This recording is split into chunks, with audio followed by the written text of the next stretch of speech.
Welcome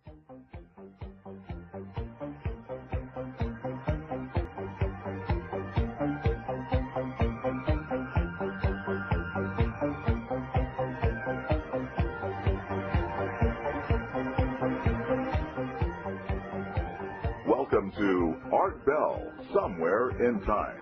Tonight featuring Coast to Coast AM from May 31st, 2001. From the high desert in the great American Southwest. I bid you all good evening, good morning, good afternoon, wherever you may be across this great land of ours and well beyond. Commercially, from the island of Guam in the Pacific, Iraq, eastward to the Caribbean and the U.S. Virgin Islands and our rocks, south into South America, north all the way to the pole and worldwide on the Internet. This is Coast to Coast to Coast to Coast to Coast AM. Hi there, everybody. Welcoming yet another new affiliate tonight. That would be KTXX in Salinas, California. 1460 on the dial in Salinas. I know that area well. And I'd like to say hello to Jeff Wilson, who's the general manager there, and Corey Michaels. Both of these people are really nice guys. So there you have it, yet another new one getting that close to 500 affiliates. KTXX Salinas, 1460. So if you're in the area, check them out. Just wait till you hear what you've got in store for you. Even I don't know. First of all, new on the website tonight, something pretty cool. I don't know whether you knew this or not, but I'm kind of friends with Billy Gibbons from ZZ Top.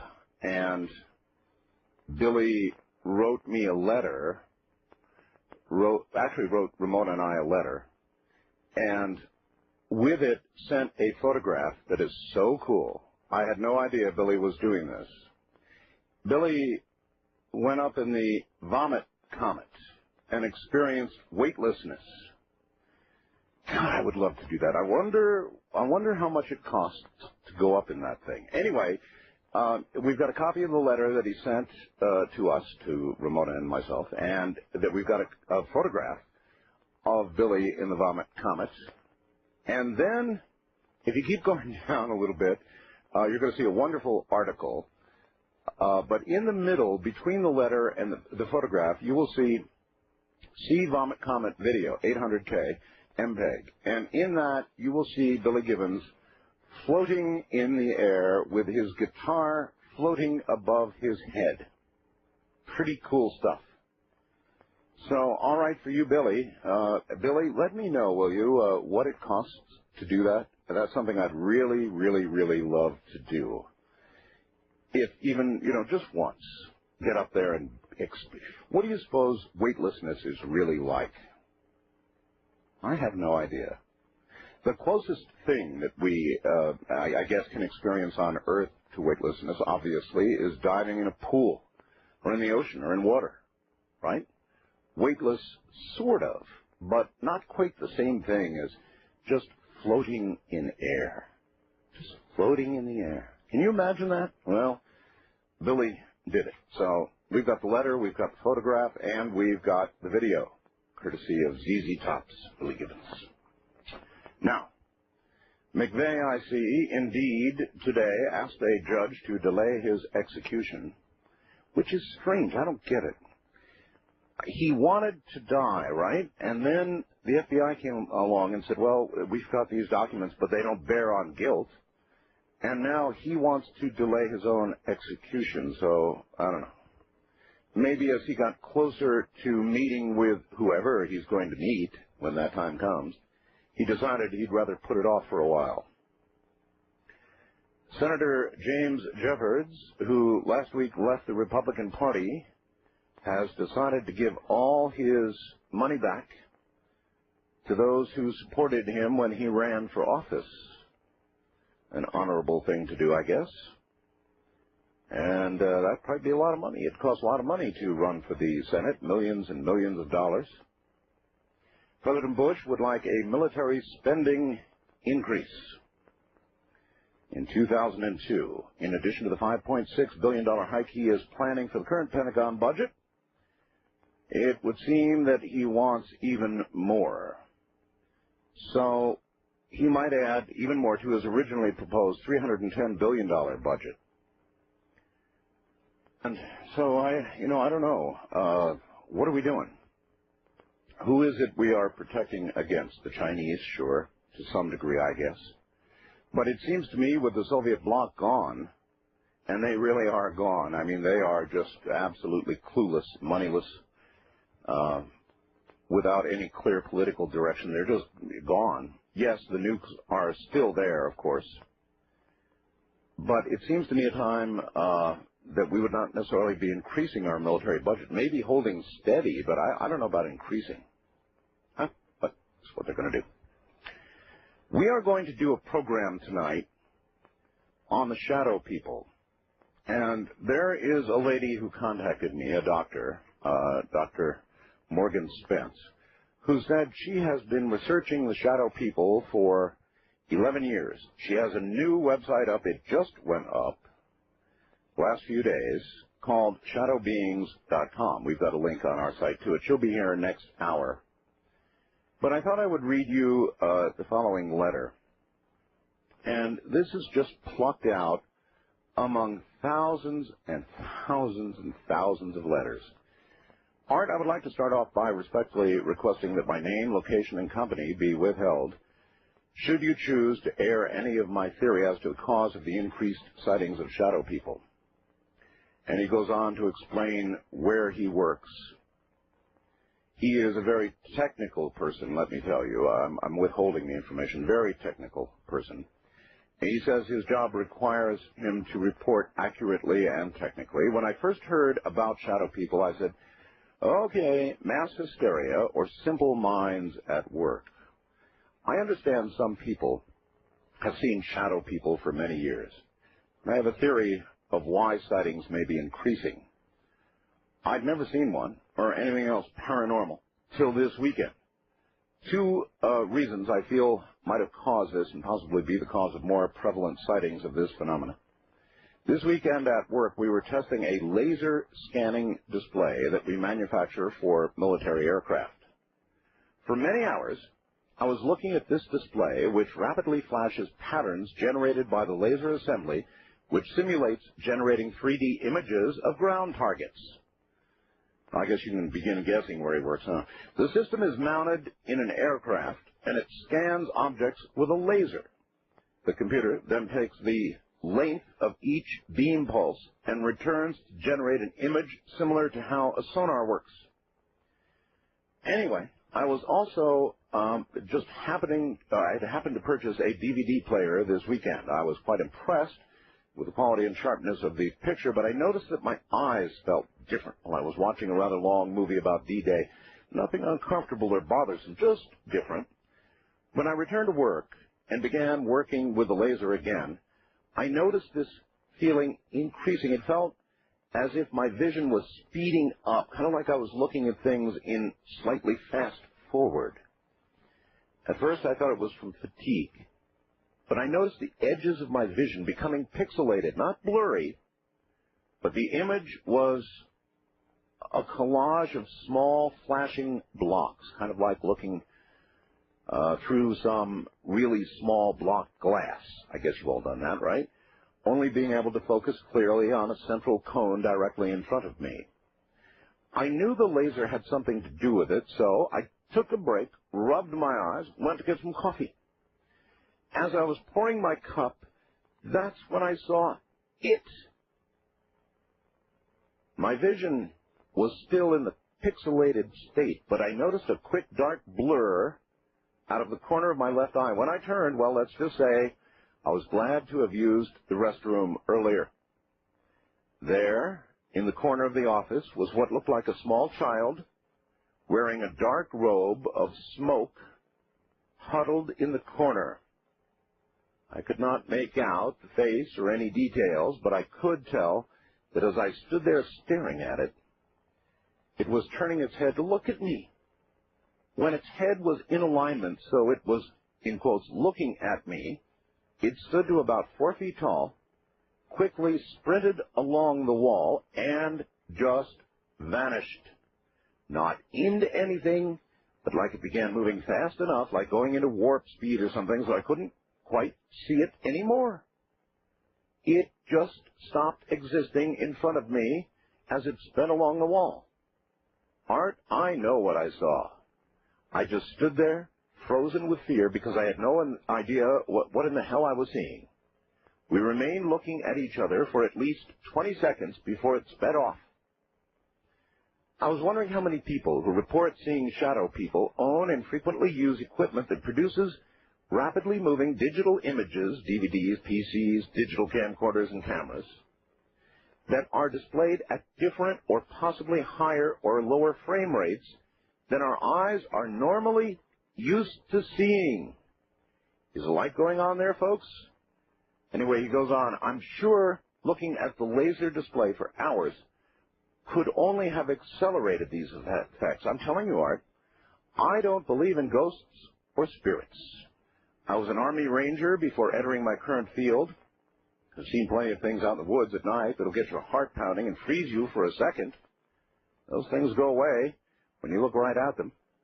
And we were trained to look at things with the edge of your vision, using the cones in your eyes to prevent night illusions and images, mirages. The damn thing just became more visible and pronounced when I looked directly at it, and I have no idea what it was. Thank you for your time, and he signs it along with the company he works for that you would know and respect. That, my friend, is a shadow being. Thought you might want to hear that.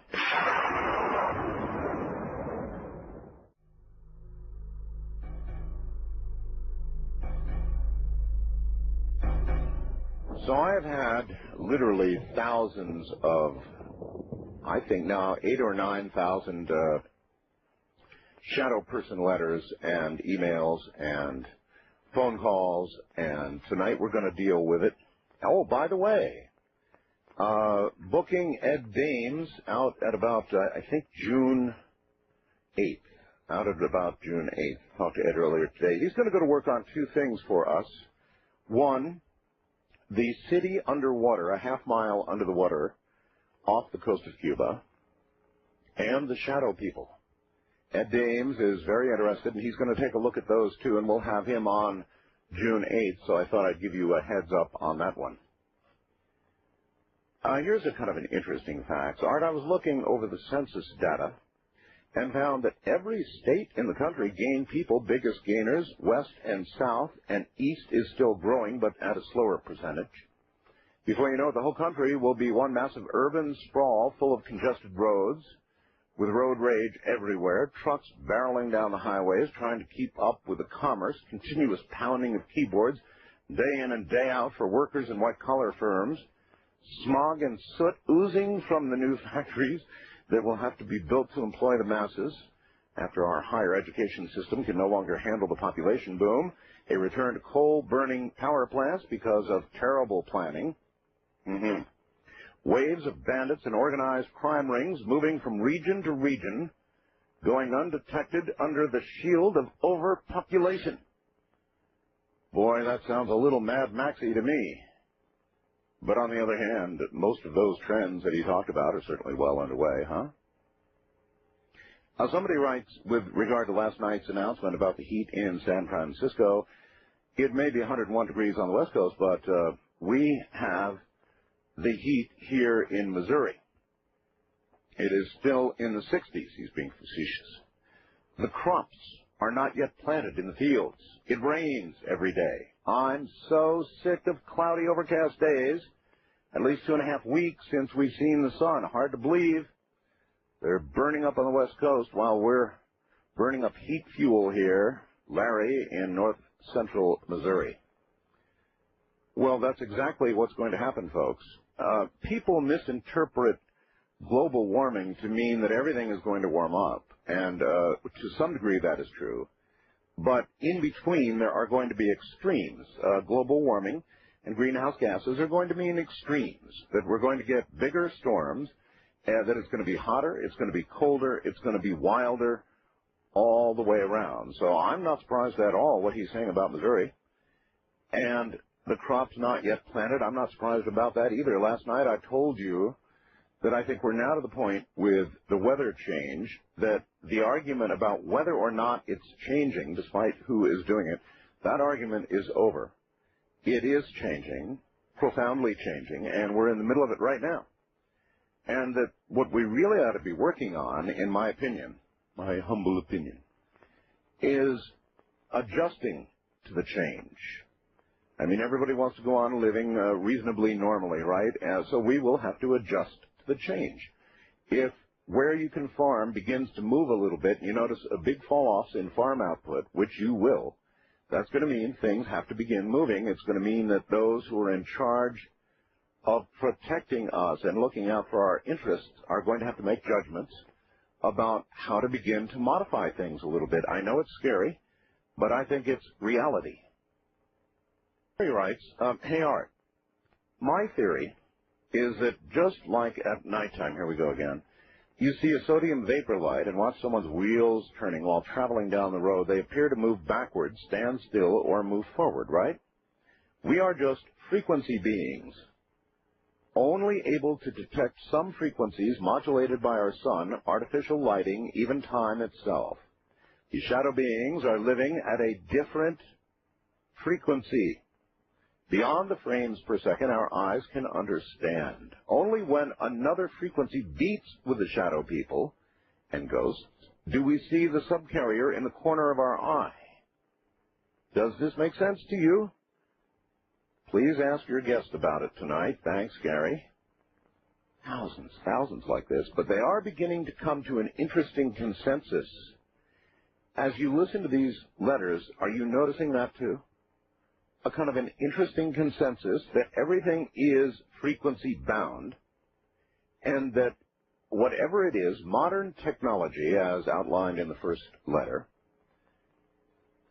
or just some things around, as suggested in the first letter and punctuated by Gary, modern things that are beginning to cause us to see harmonics and beats, and when that occurs, we see these things we're calling shadow people. They've been here all along. They're all around us. We just don't see them because we're not moving fast enough.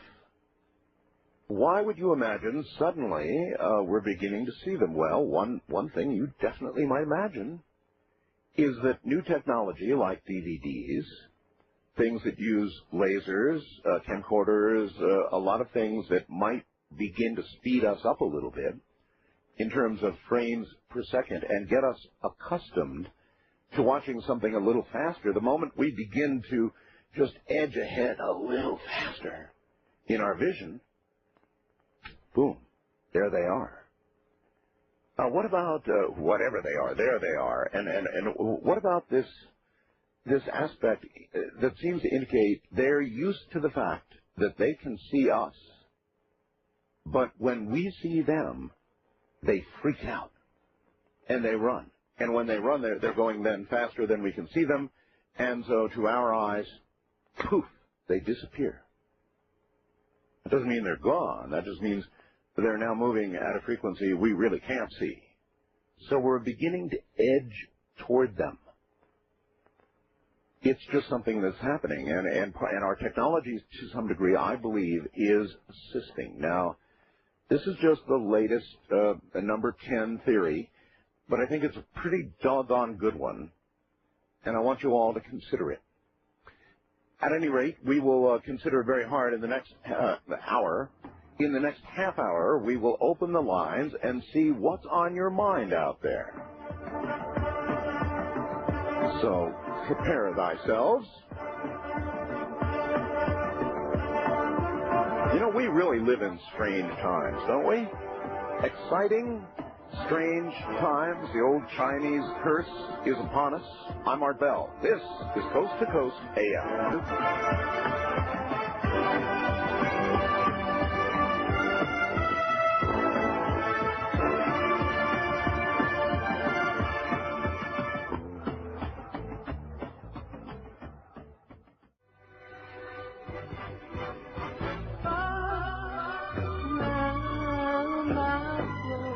listening to Art Bell, Somewhere in Time. Tonight featuring Coast to Coast AM from May 31, 2001. Love to talk to you. We've got a half hour of open lines before Dr. Spence comes on and tells us whatever she knows about shadow people. Again, she's been looking into them for 11 years. You know, I was looking again at, you really got to see this on my website, artbell.com. ZZ Top is a group that I've been communicating with for a while, Billy Gibbons. And you look at Billy Gibbons hovering in midair and watch the video. The video is really cool. I mean, here he is hovering in midair, and his guitar is floating above him in the video. Altogether too cool. And it occurred to me that maybe I should interview Billy, not about music, but about what it's like to be weightless. I really would like to try this myself, and maybe a way to find out about it would be to get Billy Gibbons on the air and let him tell all of you what it's like. I wonder if he'd do an interview just on that subject. What do you think? I'm actually thinking I would like to try this myself.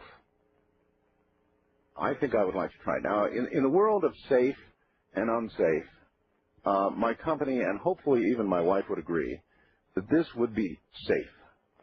Just once in my life, I would like to experience weightlessness. Even if it probably turns your stomach inside out. They don't call it the vomit comet for nothing. In fact, actually, if you look at the picture, I'm looking at the picture of the inside of the aircraft, and it looks like there's a whole bunch of dents in the metal back there. I wonder if that's where people hit the metal. I don't know. It's hard to tell what's in the background there. It almost looks like dents in metal. I hope that's not heads that impacted on the metal. Anyway, it'd be somebody tell Billy that I'd like to interview him about what it's like to be weightless. And if it sounds cool enough, really cool enough, and I'm betting that it will, I will go and do it myself. We'll be right back.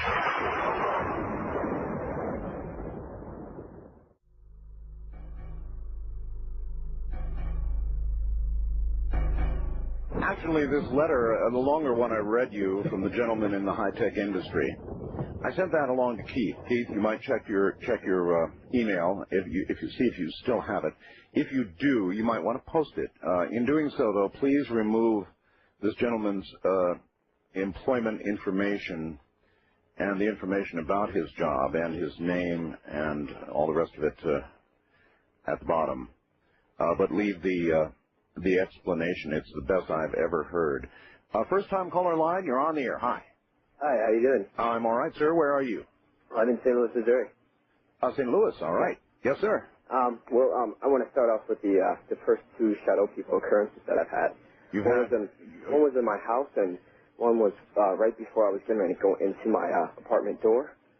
Yes. Where I go into the apartment complex to my house. Right. Okay, well, what started was I was just simply riding my bike up through my up to the sidewalk. How old are you? I'm 19. 19. Okay. Yeah. Well, actually, I want to compare that to one of the drawings that you have on the internet. Oh, and we have a lot of drawings. Yes. Yeah. The one that's perfect for it is the I can't really describe the one, but it's I can't really describe it. It's like a little child, but it's just an image. All right. Maybe we can get Keith for tonight to bring the drawings back, since we're going to be talking about this. Keith, if you would, under What's New just for tonight. It's probably under What's Older. Well, it was the exact one that I saw. It ran right through the door and went in through the crack. It ran through, excuse me? Right in front of me, ran right in front of me, and went through the door crack. Okay, there's two things I'm noticing about the people that seem to be seeing what you just saw, and that is, one, they're by and large younger people like yourself. But they're really young child, like a little child.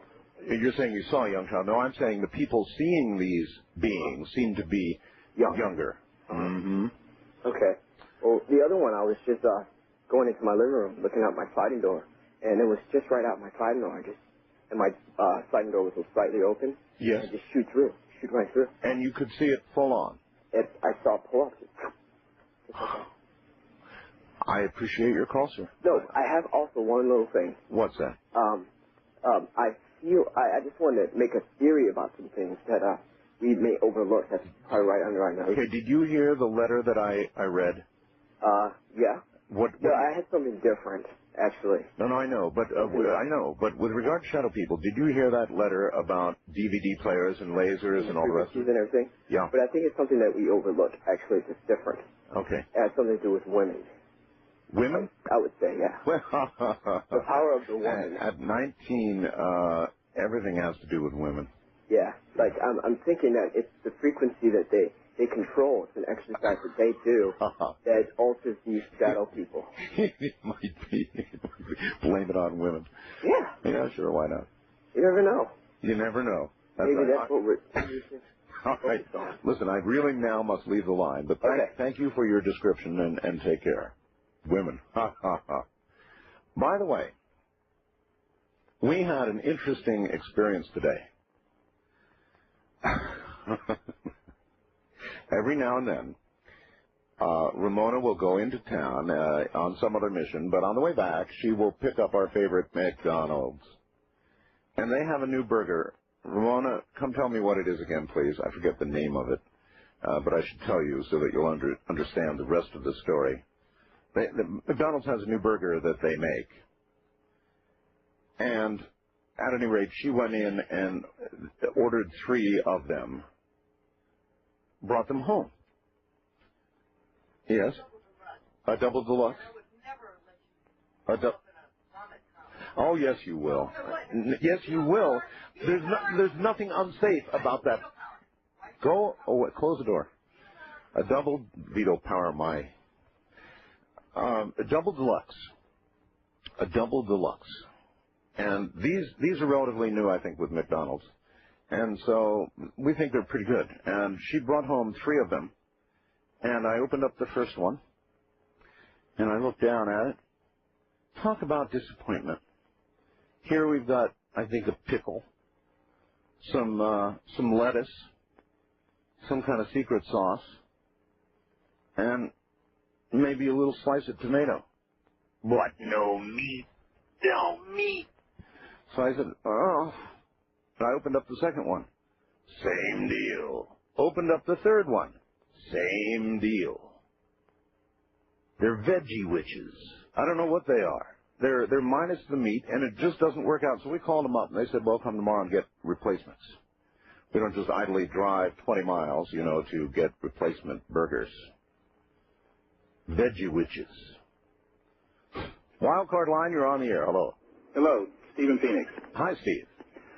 Just listening to your theory there from the high-tech guy. Yes.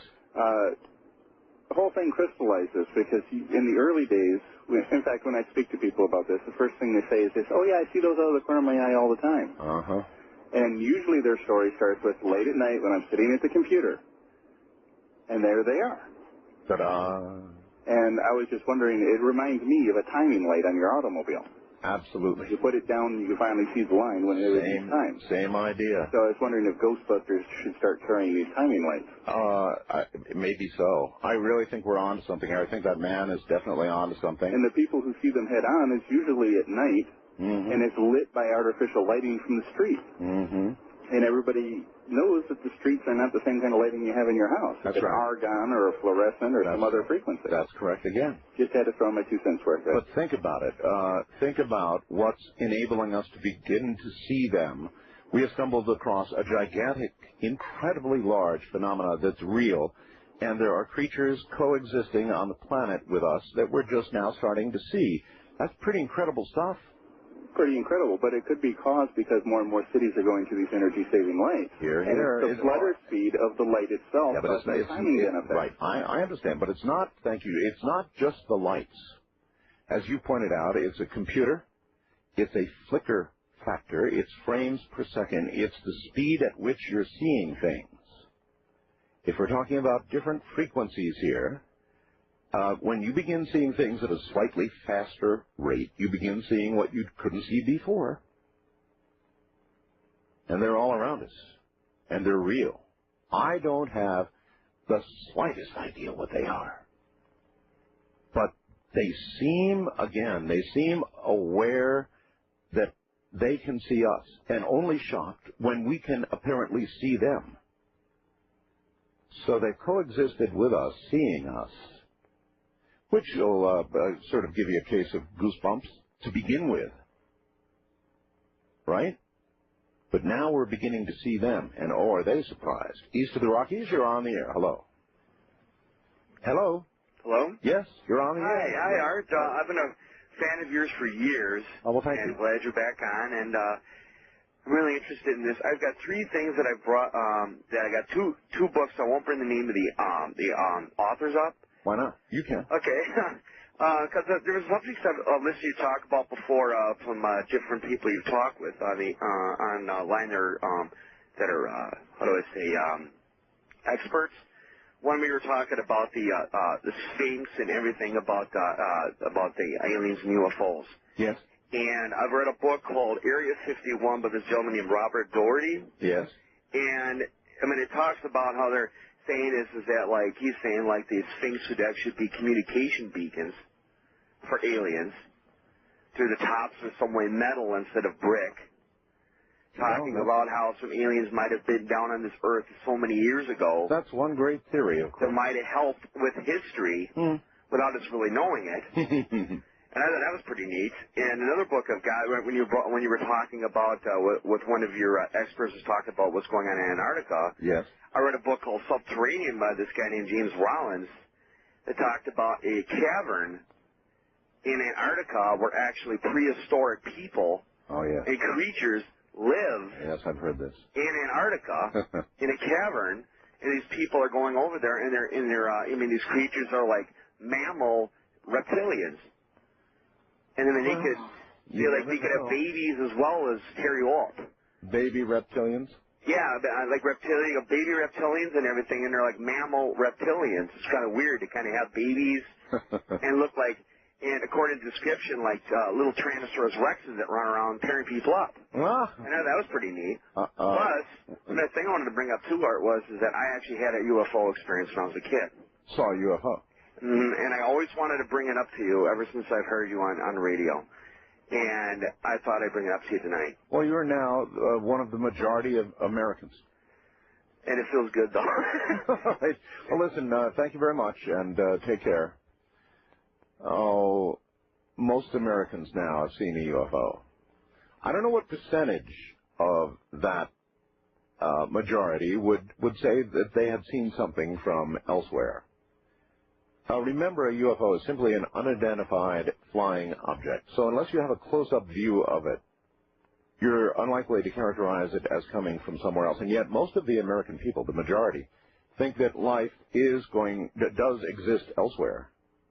West of the Rockies, you're on the air. Hello. No, don't go on that button. West of the Rockies, now you're on the air. Hello. This is Ruth from Orange, California. Hey, Ruth.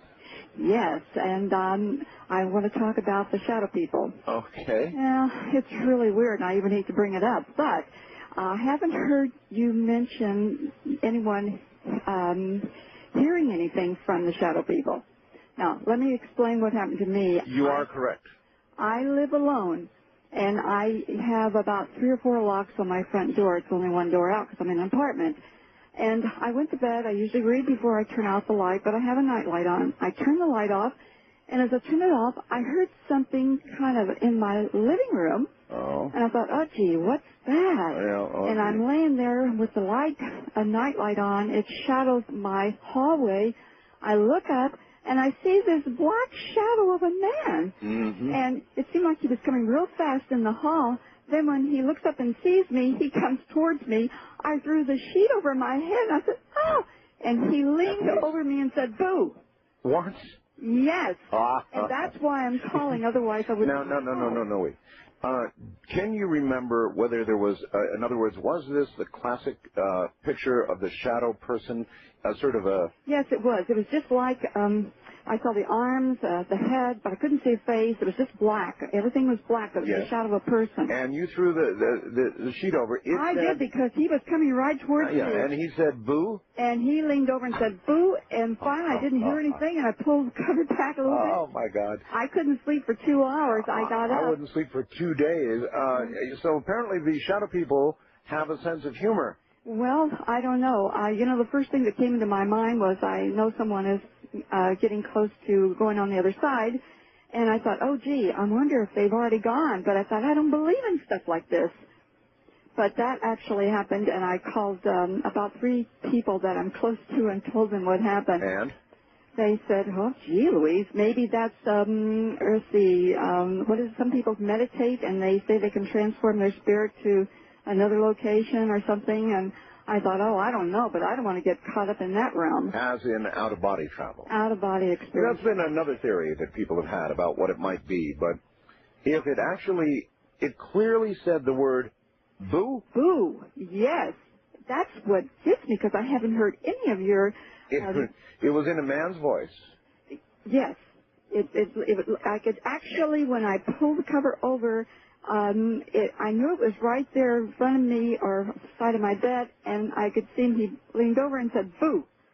And I thought I was going to have a heart attack. Yes. And yet none of my bolts from my door were undone. The windows were all locked. And I sat there and I thought, my God, I can't believe this. And it was about 12:30 or 1 o'clock in the morning. That's really something. Yeah. You have no idea how I appreciate your call. Thank you. Okay. Take care. Bye. There's another one. And so they just flood in. I think the man who sent me this letter really has a good handle on what it is. It is by far the best technical explanation that you can glom onto that makes sense. I may read this email again. I may read it again. I wonder if we can get it posted. Let me see. Not yet. Oh, wait a minute. Let me do a reload here. No, not yet. It's likely that Keith may not have kept it. I did forward this to Keith, but it was a few days ago. So I'd love to get it up on the website and let you read it at your leisure. We'll see. I'll talk to Keith during the break. West of the Rockies, you're on the air. Good morning. Good morning, Art. Yes. Nice to talk to you. This is Vicki in California. Hi, Vicki. I loved that theory that you read. That was great. Not bad, huh? Yeah, and it makes so much sense. It goes along with those tenets in like metaphysics where everything exists in a state of vibration. It would make perfect sense. And I thought it was really astute that you said that they were younger people and think about all the kids doing video games and that kind of thing all the time. Well, the majority of the people calling me about this have been in their, at the latest 30s mostly, then 20s, and then teens. Mm-hmm. That's really intriguing, isn't it? It makes a lot of sense. I enjoy your show a lot. Thank you. Oh, well, thank you, and take care. East of the Rockies, you're on the air. Good morning. Hey, how you doing, Art? I'm doing okay, sir. Where are you? Iron Mike from Minnesota. Iron Mike. Iron Mike, yes. All right. I've been trying to get a hold of you for months. Well, Iron Mike, we better proceed because we're coming up on the top of the Yeah, the end of the hour. Yeah. Well, no, I got 2 things for you. Go. First, I had a 2050 headline for you. 2050 headline. Yes. Yeah. Okay. Go. Extinction of mankind due to overproduction of soil and green. Yeah, I saw the same. I thought you get a laugh out of that. I saw the same movie. Yeah. Okay. Now, tell me why, with the to serve man. Controversy about with man. Man going to the moon. What about it? Why don't they use the Hubble telescope to focus in on the moon landing? Yeah, well, they say the moon is too close and too bright. That the sensitive electronics on the Hubble will not work with the moon. I never liked that explanation. I think that's a facade. Well, they're trying to. All right, listen, I gotta go. Hour's over. Say goodbye. Thanks, Art. All right, bye.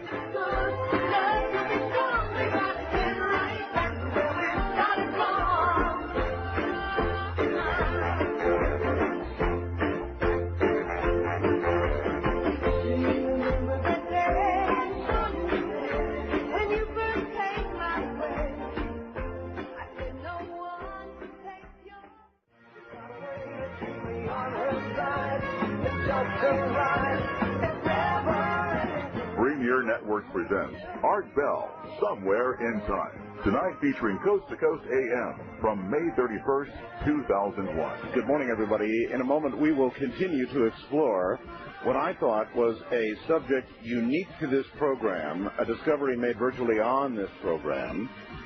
And in a sense, that still remains true. Certainly you haven't heard about it elsewhere, although I think shortly you're going to be hearing about it everywhere. This shadow person controversy. It's exploding in our faces. The calls, the emails, they are relentless. So I've got a guest, Dr. Morgan Spence, who says that she has been researching this for 11 years. You may recall a caller in this last hour who thought it had something to do with women, too. So maybe she's just the right person to comment on all this. I don't know. That's coming next.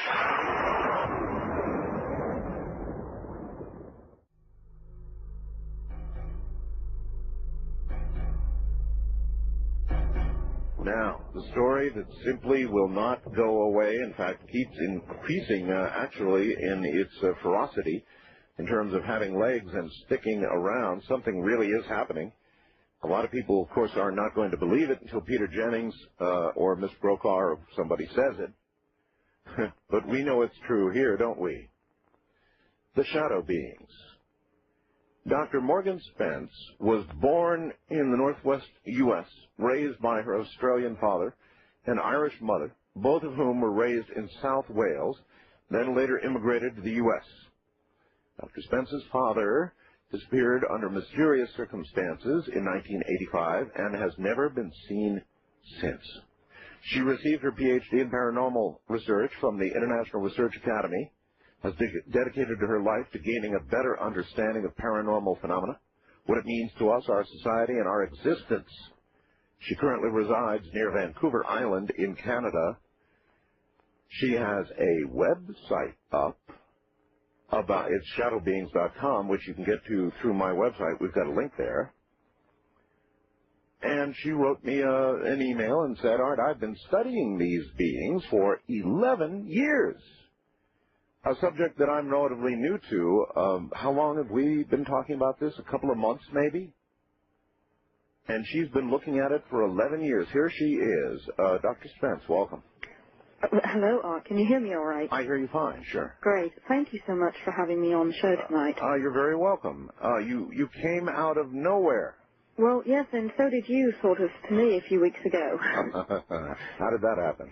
Well, I had listened to you a few years ago, off and on, and always enjoyed your shows, but then a few weeks ago I was driving home from watching a movie, and on the way home I had this extreme, I just felt compelled to turn on your show, and I did, and I listened to it on the way home, then got home and continued to listen to it, and someone was discussing time travel, actually. Oh, yes. And there was something said about someone remembering that Nelson Mandela had died, and I remembered the same thing. Really? Yes. Well, it sounds like we've got a couple of things we're going to be talking about tonight, then. Absolutely. And, of course, this sort of, I was sitting on the floor for over an hour, just unable to move at that point, because it almost sort of put me into shock, realizing, you know, that someone else had realized this, and it sort of struck a chord, literally. And then what happened after that was that I reached the point where I had to listen to your show every night. So if I was on the internet, I would listen, and of course my schedule is strange anyway, and so compelled to listen. Absolutely. All right, you're writing a book right now with Dr. C.A. Reed, right? Yes. And this book is what? Well, the book is basically a compilation of our research and my research primarily over the past 11 years, and Dr. Reed's contributions also offer some experiences with her research, and also I would say her contribution is more about the logic of all of it and how to recognize that there's some flawed logic processes out there that people are using to try and explain them away. Well, it appears to us, with regard to these shadow beings, you know, as magic. It's like magic, after all. Beings that appear and disappear, that's magic to us. Well, in my opinion, all magic is science that we don't yet understand. Precisely. That we're not yet able to explain. Mm-hmm. And I believe that probably most people are hoping tonight that I'm going to give them one answer about what shadow people are and what causes them, and they'll probably be disappointed because it's really not that simple, like most things in life. Okay, I'm sure not. Did you, perchance, hear the email that I read from the technical fellow in the first hour? Yes, I did, and would you believe that was something I tried to tell my father when I was about 3 years old? I tried to tell my father when I was 3 years old that I saw these shadow people, these shadow shapes, and I told him, I said, Daddy, I think that this has something to do with the television, because when the television turns off, there's sort of this thing that floats in the air, and I can see all these shapes, and sometimes they don't go away. Yes. And they're my friends, and this sort of takes you back and makes you remember when you were a child. And they're my friends? Oh, yes, yes. You know, you've heard of children having imaginary friends. Oh, yes. And, you know, we assume that, oh, it's just their imagination. And the truth is, maybe it isn't their imagination. I can tell you that, to me, mine wasn't my imagination because I could actually see sort of a shape there. And as a child, you don't really know any better. You don't know much about the world yet, and you assume that this is normal. And then when you tell people about it, they say things like, oh, that's nice, dear, or, well, someone has a wild imagination today, don't they? That's right. And so what we do is we learn that, oh, we don't talk about these sorts of things, and then we sort of sublimate them, and we no longer pay attention, or if we do, we feel shame, and we sort of grow up with a sense that we're alone and we're isolated and we can't, you know, we're alienated from everyone else. So then really it's a conditioning process to not see them. In other words, if it's a borderline thing anyway, and it has something to do with frequency, then once we're conditioned, it's nothing, dear, a great imagination, as you said, whatever it is, some sort of little subtle, hey, dummy, it's not real type comment, will cause you eventually to not see them. Of course, and you know, it's quite interesting because psychiatry and psychology are, I believe, like many areas of science, rife with delusions. And the problem is that the delusional person is usually the so-called professional. There are many cases, numerous cases of people who had cancer and were in the early stages of cancer and were sent to therapists because nothing could be found wrong with them. And 3 years later, it turns out that they did have cancer, but in the meantime, they were sort of brainwashed out of it and believed that they weren't sick and that it was in their mind. Right. And what happens is you might go to a therapist because they can't find anything wrong with you, and they might tell you that, you know, there's nothing wrong with you and sort of condition you, and then suddenly you believe it, and they say, aha, you see, it was simply nothing more than it was in your mind and you had anxiety disorder or something like that. And the truth is, cancer's in your body 10 years before typically it's diagnosed because it takes that long for one cancer cell that develops to split and divide and grow into a tumor. And so many of these people are sort of taught to ignore their symptoms, and I believe that's the real reason people aren't getting diagnosed with cancer soon enough, because they're told it's in their minds, and our diagnosis processes are really sort of fragmented. They use a lot of flawed logic in order to get diagnoses. And so it's the same thing with this sort of phenomenon. People are sort of trained and brainwashed out of it. You can be brainwashed into believing that you're sick when you're not, certainly, but it also works the other way around. You can be sick and be brainwashed into believing that you're not. Absolutely. And it might make the symptoms go away for a while, but generally they return in with a vengeance when they do return. Of course. And so it's the same way with the shadow people phenomenon. Okay, well, you saw them when you were young, so there is an obvious reason for your interest. When did you begin to actually investigate whatever in the heck these are? Well, when I started college in the 90s, I was, of course, the International Research Academy is a unique academy in that it's geared towards extreme research, and it's unbelievable. I could have never imagined the sort of training. Well, this is an extreme subject. Well, yes. There's no question about it. Of course, and so basically my theme throughout my education was that this was one of the main areas I studied, the paranormal in general, but I couldn't help but notice the connection between the shadow people phenomenon and everything else, including out-of-body experiences, near-death experiences, also including extraterrestrial encounters and abductions and whatnot. So it really does, there seems to be a connection, and yet I think it's a mistake to assume that it's any one thing? Right, that it's any one thing. All right, but there are certain commonalities that I'm beginning to discern. One of them would seem to be, from the thousands of letters that I've had, it seems as though these creatures are accustomed to seeing us and accustomed to do whatever they do, understanding our presence. They are certainly aware of our presence, but on occasion, when they're seen full on by people, they act shocked, surprised, and run like hell.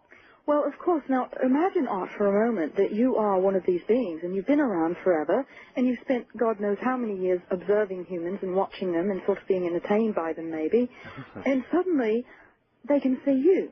Oh, my God, what's happening? Something's changed here.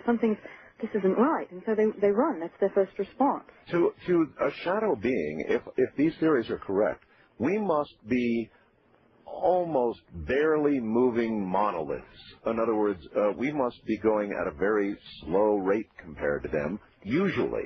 Well, it's possible. That's something that's really difficult to determine because we don't know enough about vibration and frequencies of this sort of energy. You know, for example, thought. We think we've been able to track thought by watching the brain light up when it's connected to, wiring and doing an EEG, or if we watch the brain under an MRI. And the truth of the matter may be that what we're seeing is evidence that thought has occurred in the brain, but that it may have actually occurred a split second or a sub-nanosecond before. But the fact that these beings are surprised indicates they're operating with an intelligence roughly as we understand it in some ways at least. Exactly. Oh, absolutely. That they're not just sort of... They've got a fight or flight reaction to being seen. Exactly. And so that says some things to us at least. Yes, it does say something to us. We don't necessarily know what, but something significant, I would say. And, also there's another analogy that could be used. Imagine that you have a one-way mirror.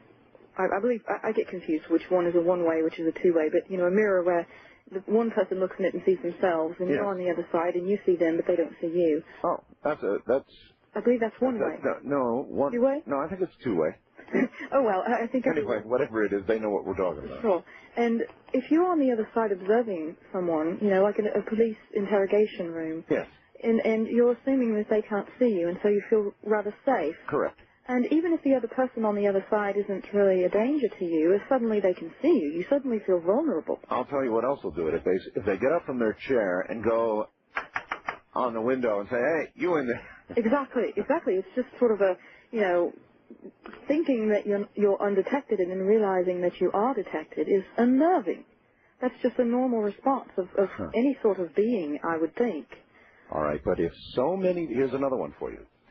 If all across the country, and other parts of the world, I'm getting email and letters from people who are seeing these beings now, who haven't seen them before, or have just begun to see them as you did early in life, this is a relatively new phenomena. In other words, for sure, this wasn't going on 100 years ago. It wasn't going on 200 years ago. It would have been written about. Maybe the beings were there, but what I'm saying is the new aspect of the phenomena is that we're beginning to see them in large numbers, I might add. And so something is driving that. Any thoughts on what?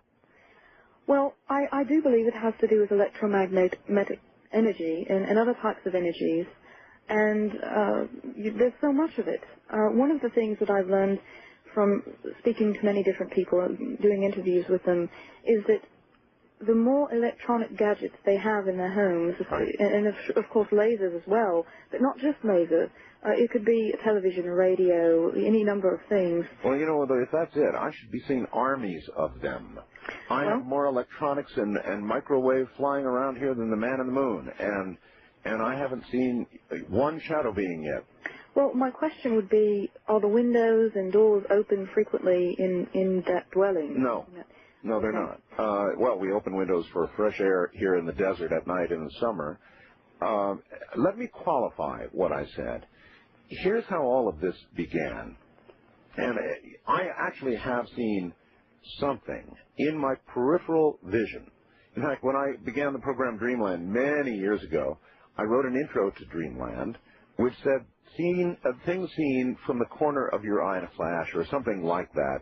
I'm paraphrasing what I said, but something like that. Things seen just at the very edge of vision, in your peripheral vision. Now, I've seen things move like that, but I have never seen anything dead on, what I would describe as a being, just sort of a quick movement out of the corner of my eye. That I've seen. Sure. Well, here's something to consider. You're aware as a technical person what occurs when there's a certain sort of light. Like if you're looking up at the night sky, there are certain star systems or arrangements of stars that can only be seen out of peripheral vision.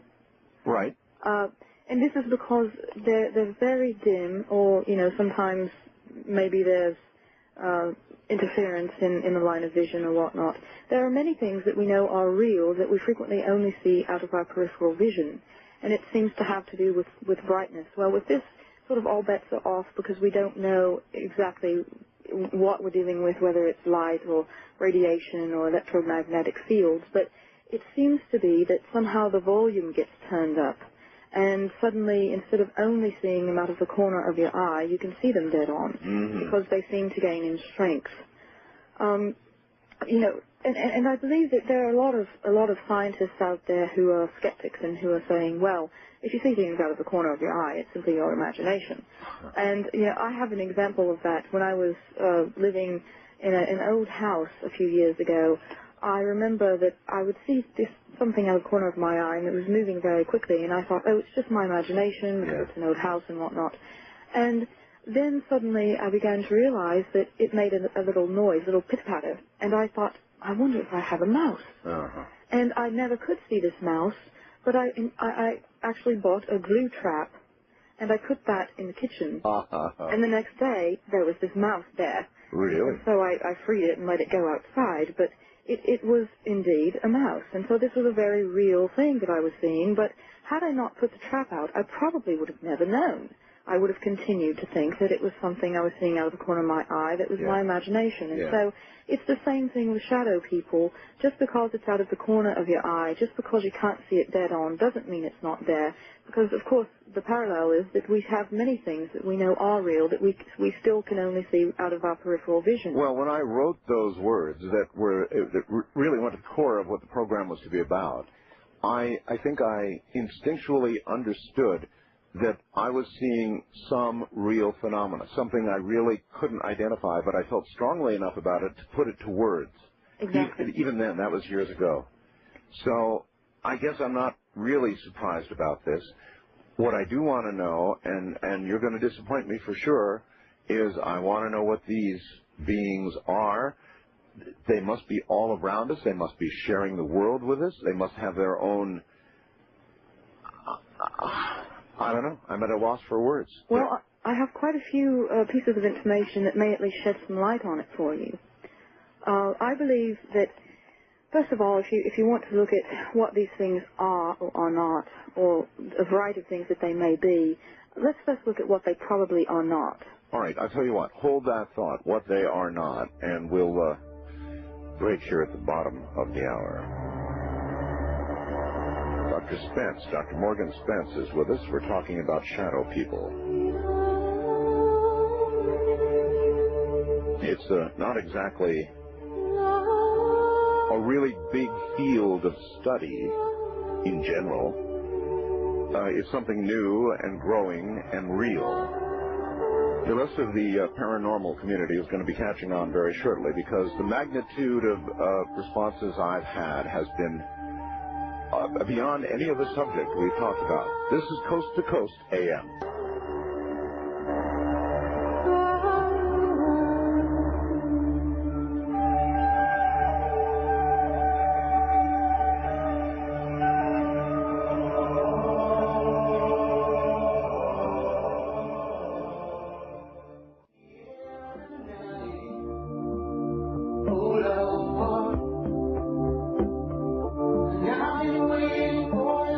Somewhere in Time with Art Bell continues, courtesy of Premier Networks. Not only is it in the air,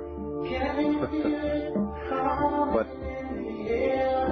even if you've never seen one of these beings, I'm beginning to conclude the evidence is all around us. They are here. They're around you right now.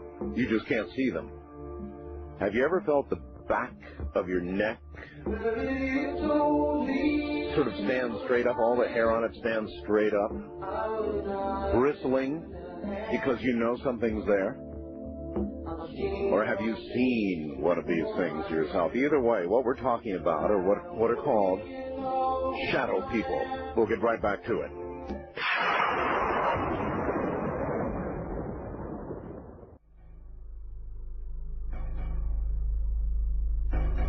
All right, Keith has done it along with ZZ Top's Vomit Comet Ride, which I am going to do. I see it in my future.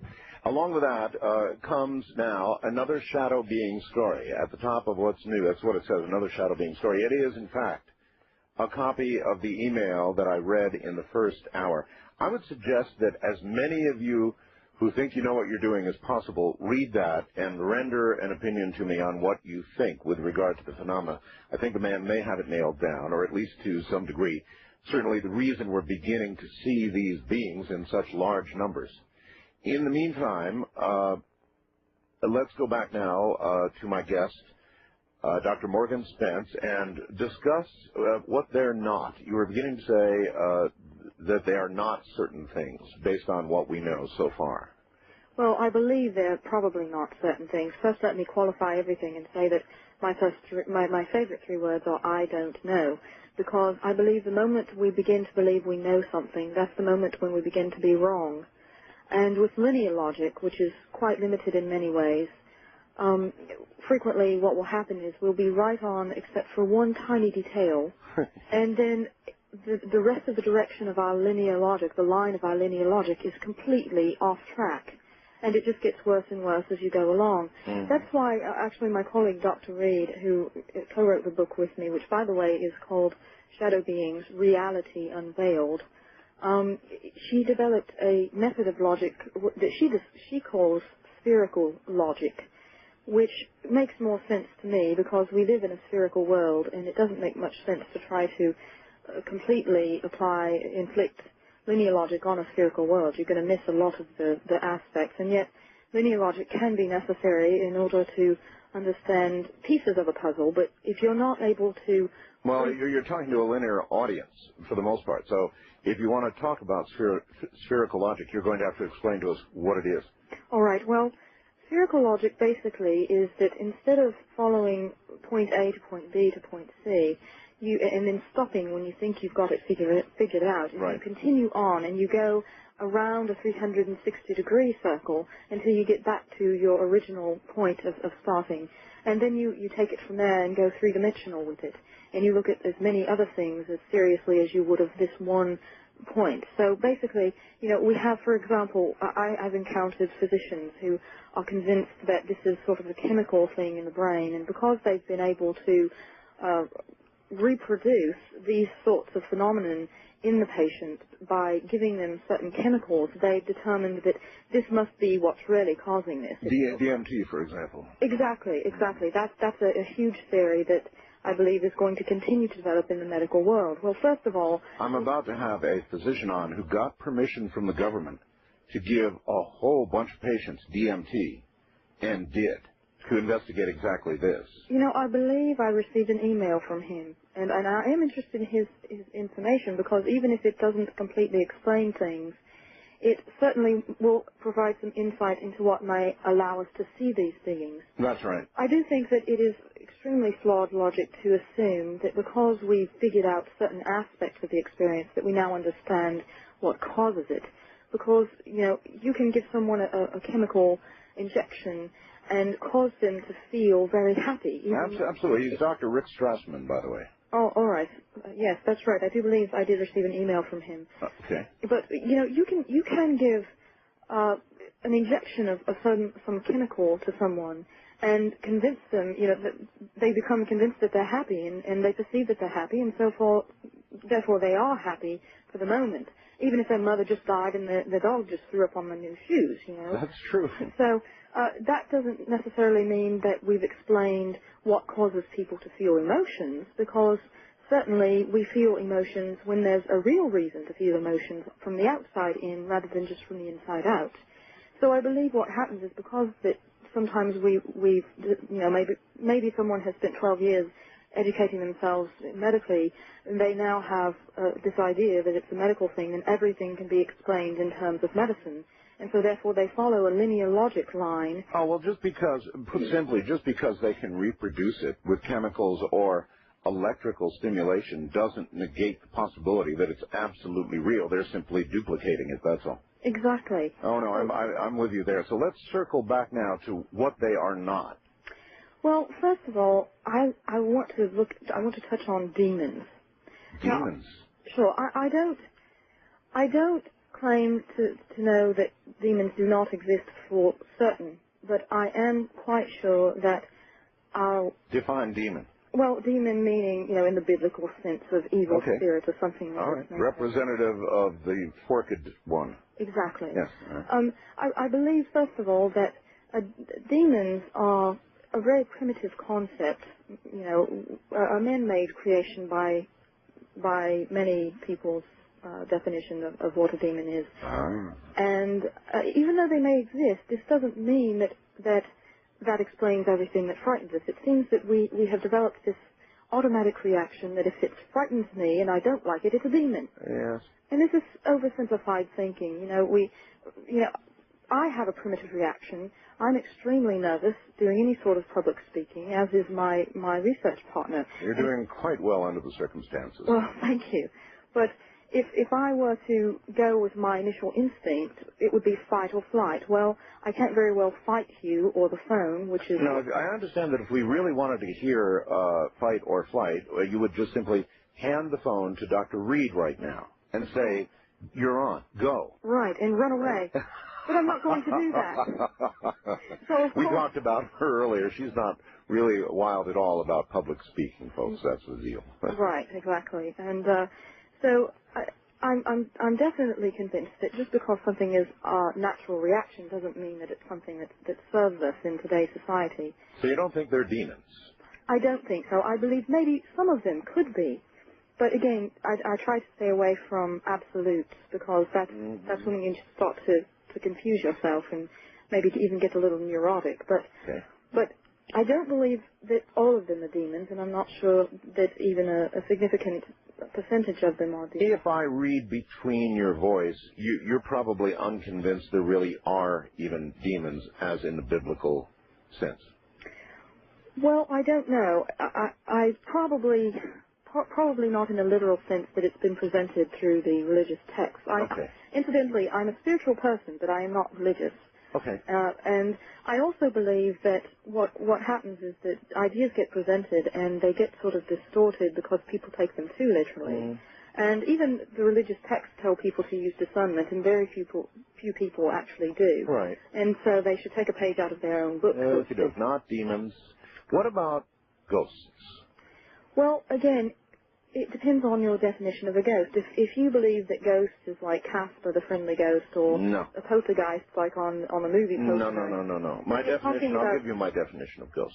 My definition of ghost is that which was previously human, which has physically died, and whose spirit or soul, depending on how you want to think about it, remains for some reason on Earth. That's my definition of ghost. I absolutely believe that is a distinct possibility, strongly, because of the fact that, as I said before, we only think we've been able to identify thought energy.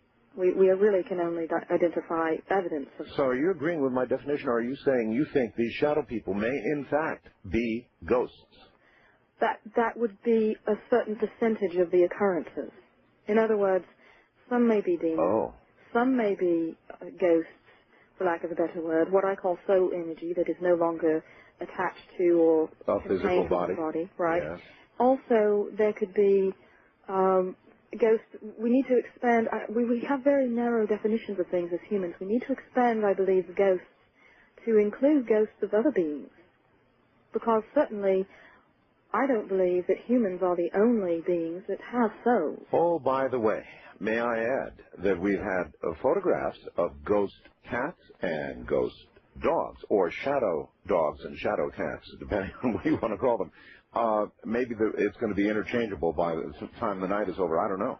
But we've had many reports of shadow animals. Now, that's pretty interesting, since biblically they don't exactly have souls.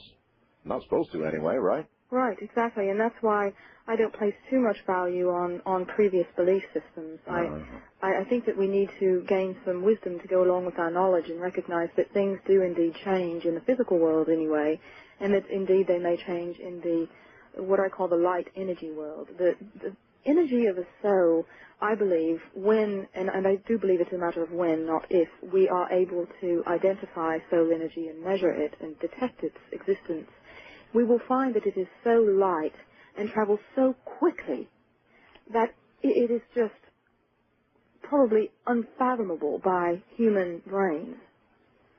And well, there are many people who believe that when you die, you simply, your energy simply switches frequencies, more or less, to put it one way, that you switch frequencies. And that you probably go into a range of frequencies that normal human beings, under normal conditions, would never see, would Absolutely. never be aware of. I would agree with that. Absolutely. And I would also add that there are people who believe that there's no such thing as soul or soul energy, and I actually believe that they're basically deluding themselves because they're frightened of it, or maybe they're just a little too comfortable with feeling that they have an understanding of everything that exists, because frankly, we don't want to believe that we don't understand anything that exists, because that leaves us sort of clueless, and our egos don't like that. That's right. And when it comes to frequencies, let's talk about frequencies for a moment. Frequencies are things, just like I believe thoughts are things. And frequencies don't usually just disappear, especially not when they're in an exact form that's so strong and that has been vibrating at a certain frequency for a long time. Especially, you know as well as I do, that when you broadcast something, it goes out and continues on and on and on. Yes. And certainly it may fade, it may get weaker and weaker, and that perhaps at some point it dissipates. I'm not an expert on those sort of things, but I do know that frequencies tend to go on much longer than we're able to hear them. You know, indeed. Right. We're hearing this, and we assume that it's not out there anymore, that it's gone. But most people who are aware of the science aspects of broadcast systems are aware that it continues on. So this is a very important point, because it does point to the probability that there is such a thing as a soul, and that it does sort of maintain some sense of its original form. And if that is so, it stands to reason that it's around us, all around us. I mean, well, how about this theory, Doctor? That there really is, in the classic sense of up there and down there, no heaven and hell. There are simply different frequencies, and they occupy the same space, running radically different from each other. We can see in 3 dimensions. I understand some animals in only 2. Dr. Kaku, a brilliant man who comes on my program, talks about standing above a pond and looking down at fish. And the fish, of course, are only seeing in 2 dimensions. But he wonders about reaching down and plucking that fish out of the water into the air, and suddenly that fish is in, for at least a short time, till it gags and dies, in 3 dimensions. So why could we not occasionally get a glimpse of what really is another dimension as represented by another frequency? Absolutely. And, you know, it's really quite absurd to assume that we couldn't. You know, it only follows by even linear logic that we should be able to.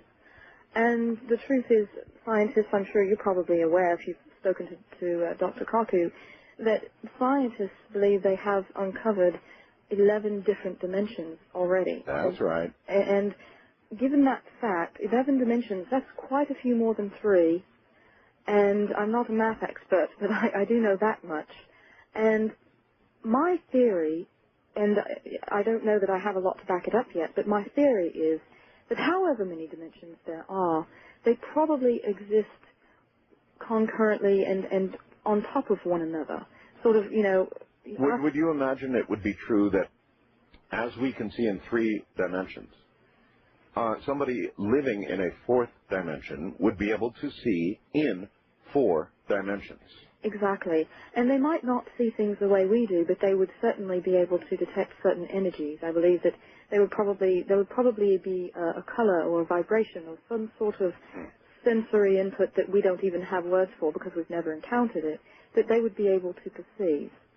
And, you know, then you're getting into an area of who knows how many dimensions they see and who knows how you get into the various dimensions. Right, but you know, one night we did a show on shadow people, and we had people all night long send in drawings of what they had seen.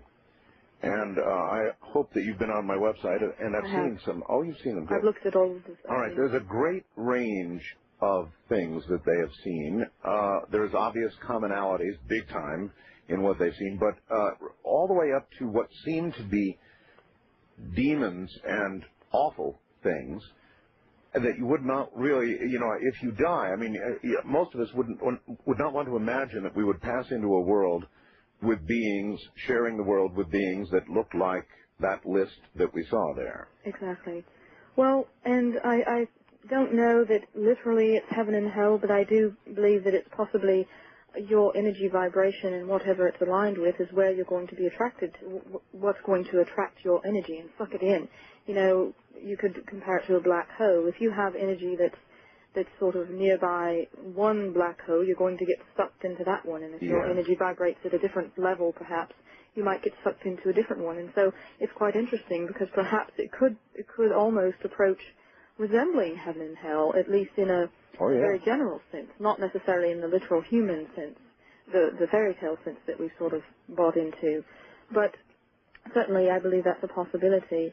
I also believe that these beings, for whatever reason, are attracted to strong emotion, and I believe another one of your callers said the same thing, that they... Actually, many people have said the following, that yes, they're attracted to strong emotion, particularly appearing to feed on fear. Yes. Feed on fear. And they can certainly, if they can be seen, they can produce lots of fear, so it's a real feast. Right, exactly. Well, you know, if you consider them psychic vampires, so to speak, where they actually suck all of the energy out of the room, or they suck they need the energy. Remember that fear is nothing more than a vibration that you create, that your brain is firing a lot of, you know, neurotransmitters and creating this reaction. And therefore fear is really a certain type of energy vibration. And it's, I believe, probably a very strong vibration. Well, I'll tell you, if I were to see one of these things straight on, I'd generate enough fear to light up half of California and keep the rolling blackouts from occurring. I would really generate a lot of fear. Oh, absolutely. Probably close to heart attackville. If you haven't seen it before, of course. And who knows whether it's some sort of feature of your body or your brain or your eyes, or it could be hormone levels. You know, hormones, we think of sex hormones when we think of hormones. There are many different types of hormones, neurohormones and so on.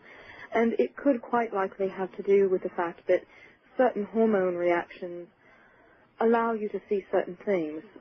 Well, I hate to bring this up, but at the end of my first hour, there was a fellow who called who said he thought women had something to do with shadow beings. Now, he was only 19. I said, well, for you, women have to do with everything. But, to which he acknowledged, by the way. But the fact of the matter is, maybe he wasn't that far off, because who has more raging hormones more frequently than anybody else on the planet? Answer, women, right? Right. So you're not disagreeing with him, correct? I'm not disagreeing with him at all. Well, you little shadow person maker, you. All right, hold it right there. Oh, my. Dr. Morgan Spence is my guest. We're talking about shadow people. Why? Because it's a reality. I'm becoming convinced. It's absolutely real. Only question is, and it's a big one, What are they, and what do they want? We'll be right back.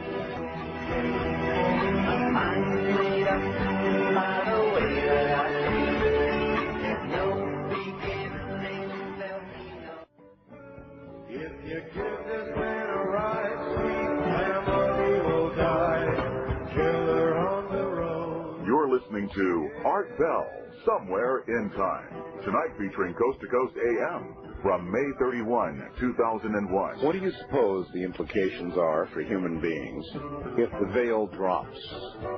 If all the pretense is suddenly gone and the majority of people begin to see the other side as the other side can see us? Oh, now that would change a few things, wouldn't it?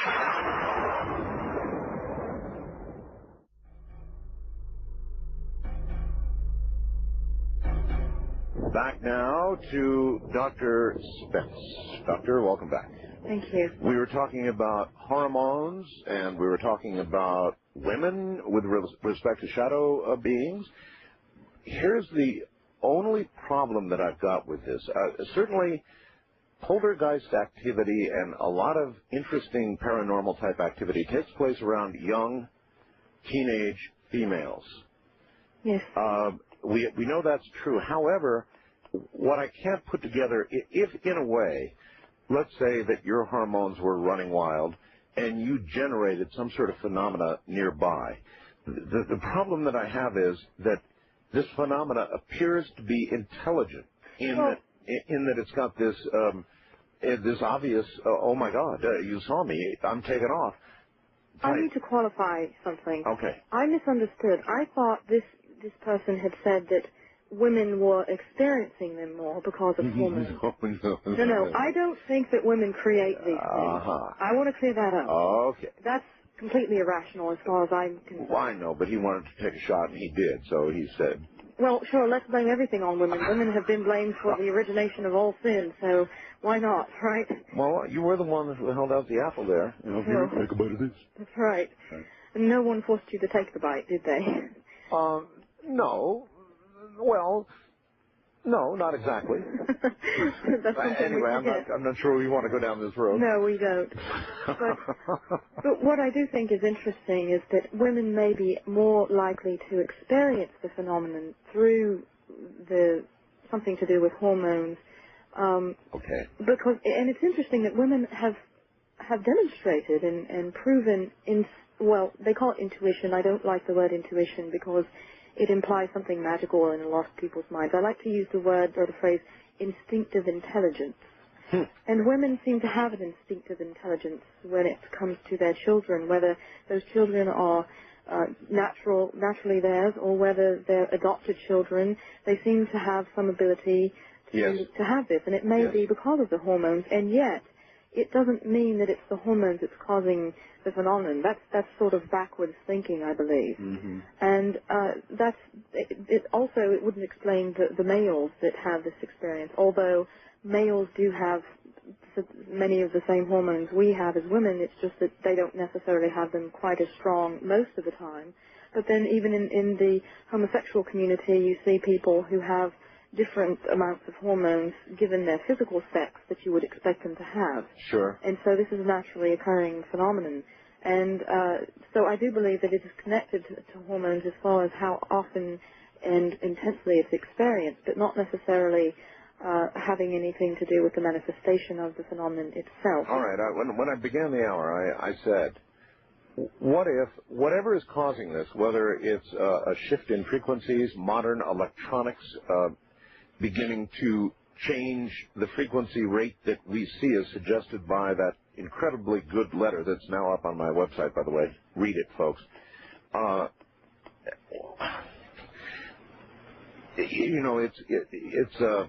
It's interesting to sort of roll over in your mind, perhaps with the kind of thinking you described earlier. What would happen if this trend continues until eventually whatever veil has been up is gone? Well, you know what's interesting? I think that it's going to happen gradually, only simply because we're increasing our electromagnetic fields gradually. You know, the energy we're using more and more of is happening gradually. And you know, interestingly, now with our power problems, you may actually see the phenomenon slow down a bit because people are trying to use less electricity. Mm-hmm. That will be an interesting thing to track. It would. And maybe a difficult thing to track, but interesting nonetheless. And then it's important to understand that I don't think it's going to happen all at once, you know, because I think it's quickening. So then there's this quickening. The societal impact then will be sort of the slowly boiling frog. We will hardly notice it. Sure, exactly. But I don't know. At some point, there's going to be a realization that enough people are seeing these things and telling these stories, and more, it's happening more and more. And if it does go that way, since we don't fully really understand what the force is behind this, getting us to see these things, the letter's a pretty good hint. It's just a really good guess, I think, a really good shot at. But we don't know. We really don't know. So it could be something regarding the Earth's frequency itself, and we're just sort of along for the ride. I mean, there are a lot of answers to what could be causing this and how quickly it's going to happen. Absolutely. There could be many things, and anything from solar flares, which happen every 11 years, yes, and to any sort of change, you know, a change in polarity, the polar shifts and whatnot. It could be anything. And I actually believe it's a variety of things. And I don't believe we will ever be able to identify every single one of them. So then we can't exactly know how quickly it's going to increase. Exactly, and I feel that this is why it's so important that we begin to talk about it from a psychological perspective. Even. Well, that's what we're doing. So you tell me, if there was a fairly rapid realization that, by God, we're sharing this planet with things that until now we haven't seen, but now we're beginning to see, if that actually became realized publicly, how do you think it would change things, institutions, science, religion, on, everything? It would turn everything on its ear, like has already happened many times through history.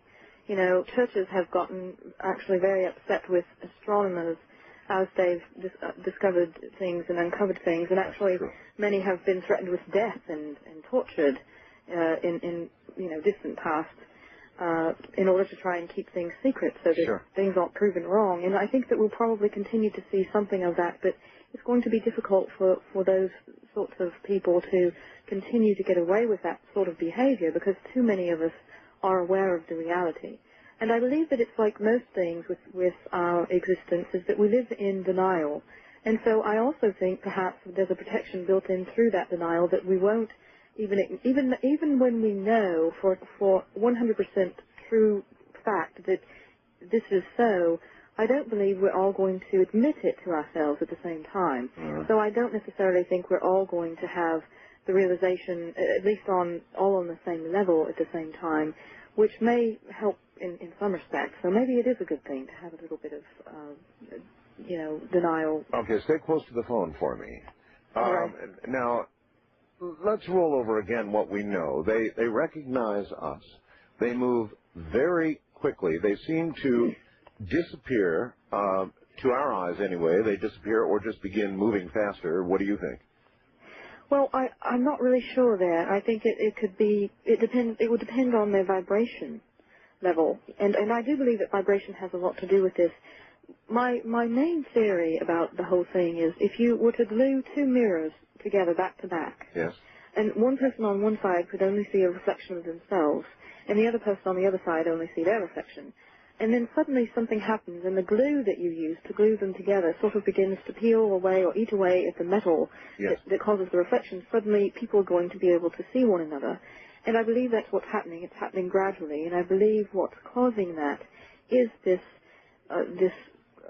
energy, you know, ultra energy level that we have floating around, for lack of a better term, in the atmosphere. And I believe it is eating away at some of the whatever it is.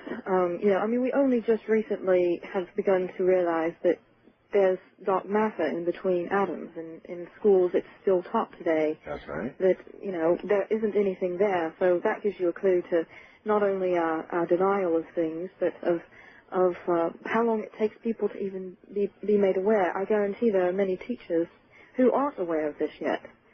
And so I think that that that's what's happening, is that it's sort of gradually peeling away. A doorway may be opening, and I know that sounds incredibly New Age, and I hate sounding that way, but the truth is, I don't know how else to express it. Nor do I. And that's not too agey for me, a door opening, a veil dropping. How it is, these are just words meaning roughly what you just suggested. That's a very good analogy, you know, the metal sort of wearing away. But you know, if it really was that, then you would think that, no, but that is what we're getting.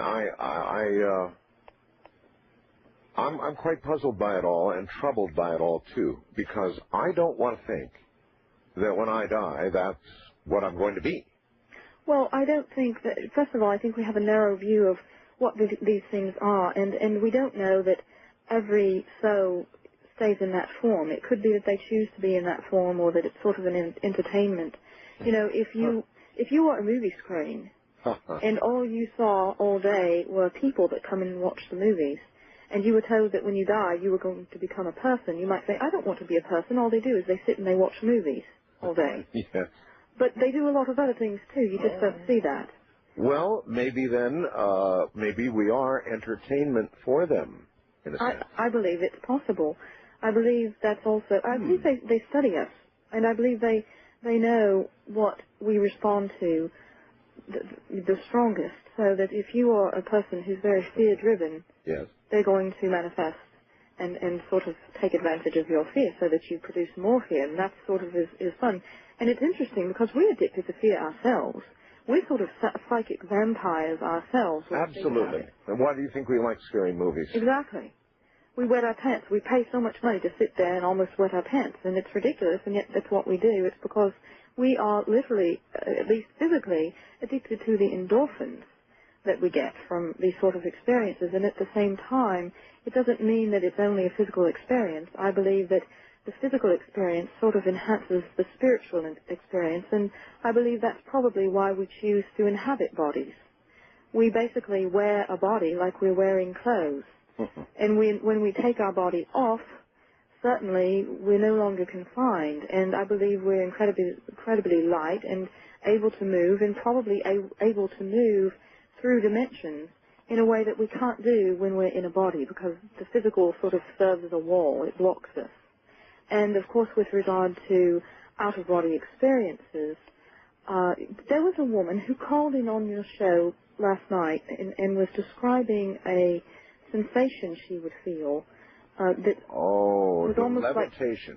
Like, yes, and the pulsing she talked about. Yes. I have experienced this myself, and I believe it is a very natural phenomenon. I don't know that it's something that medicine or science has yet understood in a way that they can explain, but I suspect that what may happen is the brain is sort of, well, we know that the brain goes to sleep, but certain parts of the brain stay active. And I believe there's sort of a vibration that occurs in the brain that allows the soul energy to sort of loosen the grip. Yes. It loosens the grip, so to speak. And that's where we get that feeling of lightness and floating. And on some level, the part of the brain that is still awake and alert, which I believe it's the primal brain, actually, that stays awake and alert at all times. That's why you wake up when you hear a loud noise, because sure. there's still input getting in there. And when you're floating, you're also sending, I believe there's a two-way communication between the soul and the body. And this feeling that you have, that the spirit experiences, sort of gets transmitted back to the brain, and so the brain records and remembers this experience. And so, and even when people wake up, that's why I believe this woman remembers this, and why I remember it, because I wake up in the middle of it. And this is at the point where, you know, science knows for a fact that when you go to sleep, in certain sleep stages, your body is actually paralyzed. You can't move. And that's actually a quite normal occurrence, depending on what stage of sleep you're in. This is to protect you from getting up and running around the room and acting out your dream while you're sleeping.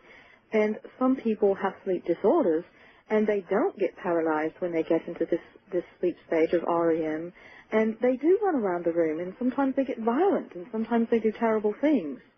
And so it does seem to to be that our spirits, our soul energy, and our bodies have the energy grip loosened.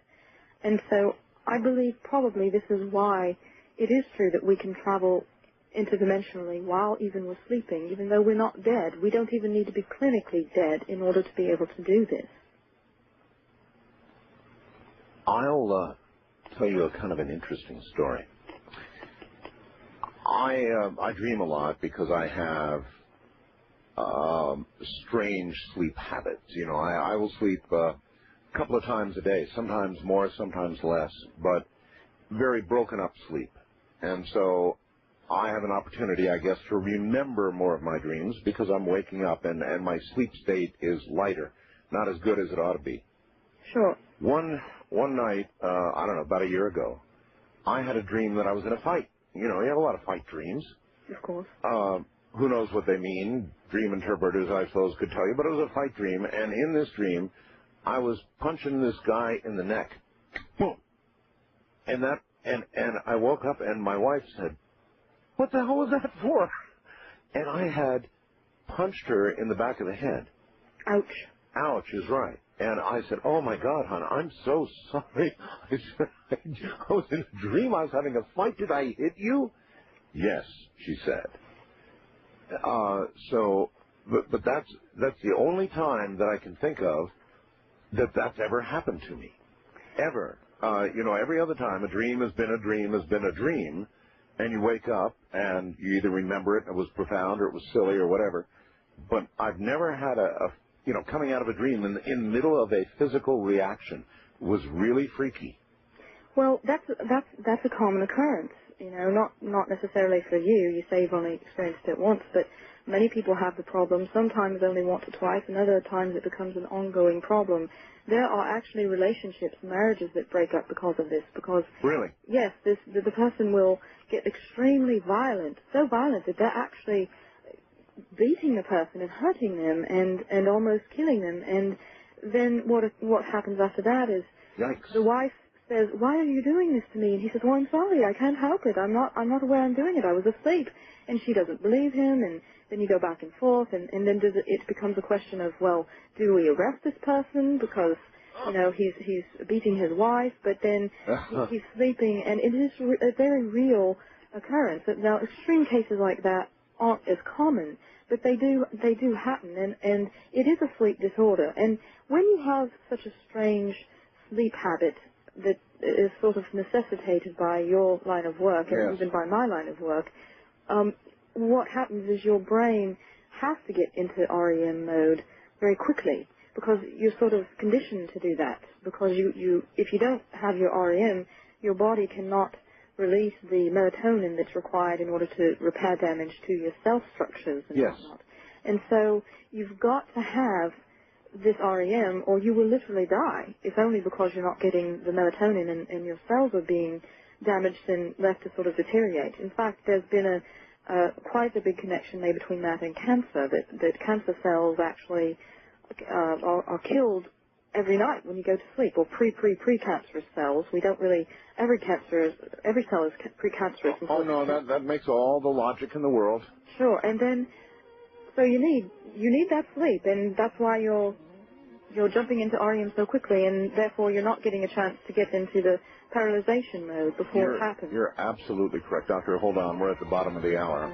And recently I've, for that reason, begun to modify my sleep a little bit. So I sleep at night now for a much longer period, just have a little nap during the day. Try it sometime. These hours are strange.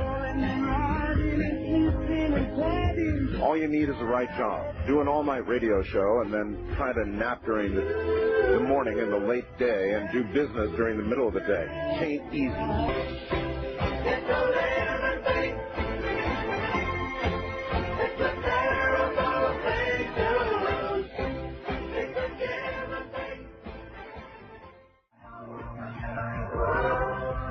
Premier Network presents Art Bell, Somewhere in Time. Tonight featuring Coast to Coast AM from May 31st, 2001. There's really nothing quite like it. Do an all-night radio show and try to keep up with everything at the same time. And the way I used to do it up until about a month ago, maybe a little less, was to get off work at about 3 a.m. By about 6 a.m., I'd be tired enough, local time here, 6 in the morning, sun's just beginning to peak up at this time of the year, and I'm just about tired enough to go to sleep. And I would sleep for 3 hours until 9, get up, do business of the day with the network, whatever I had to do, and that's quite a bit. Email, tons of it, mail, on and on. And do that until about 4 in the afternoon, and then go to sleep for about 3 more hours till 7. And I found that to be ultimately very unsatisfactory, and so I've modified that last month so that now I just go ahead and I sleep until about noon, right around noon. And then I might lie down and just rest my eyes for about an hour before the program in the early evening. That's how I've modified it. And I found that helps a great deal. So I only get one disturbed sort of half-sleep mess in the late afternoon when I close my eyes. And that's much better. And I'm having much sounder sleep. But I think all of that fits very nicely together with what she's been talking about with regard to sleep. Dead right, I'm sure of it.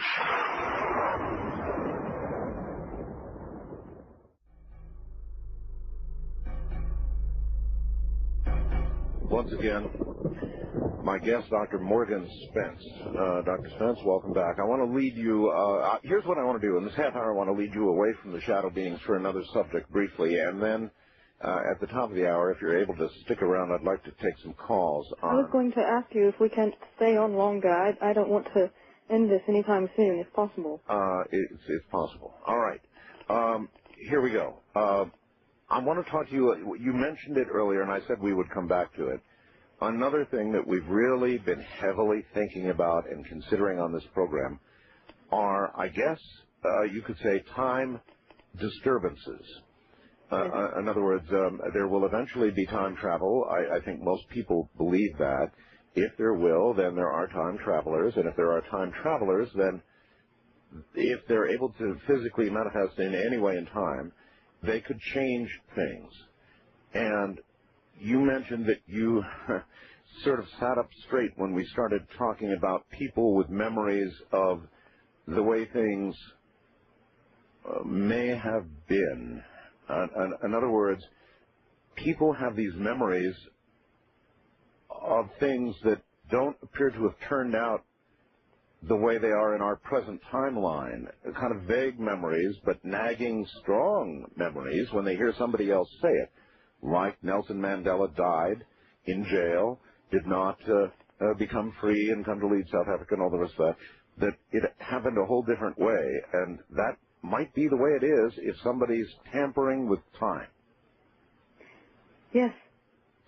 So pick a place and start. Maybe what you believe about time, whether you think that could be going on, is going on.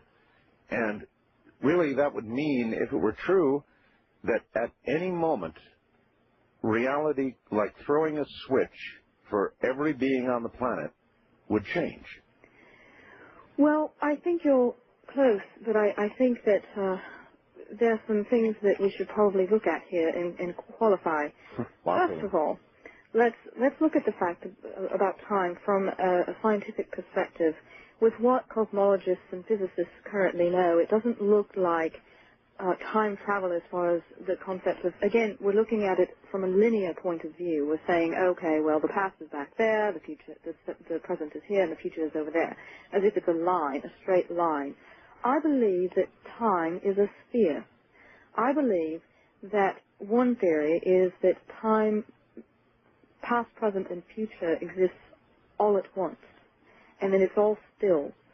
That the only thing that makes us experience time is our movement and our awareness as we move through it.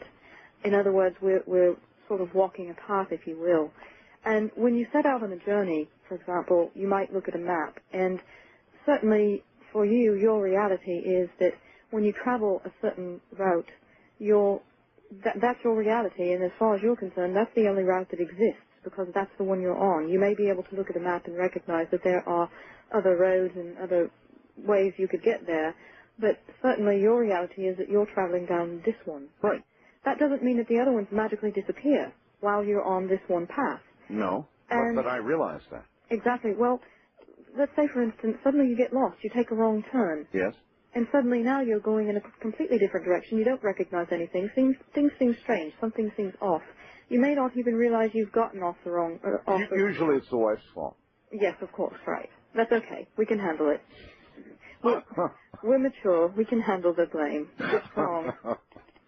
but truthfully, and, you know, actually the hormones do play a role there, and I can tell you some stories about Dr. Reed. We'll get way off where we shouldn't be. But the truth is that definitely when we get lost sometimes, we're not aware of it, are we? It takes a long time, especially for men. Here's yours. The men, they don't recognize that they're lost, but they don't want to admit it, and so they don't ask for directions, and they tend to be lost for a lot longer than some women. Of course,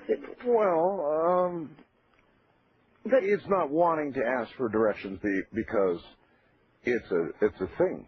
You don't want to appear to be lost. But as far as it's a normal human thing. It's not just a man thing. Right. I believe that, and again, I think you shouldn't assign values to the sexes. I think that some sexes cross over and have different attributes from what's considered to be something from the other sex. You know, it's not an either-or situation. But I do believe that sometimes what happens is very similar to that scenario, is that we have a certain vibration that keeps us on a certain plane or in a certain dimension, and we're traveling on this journey.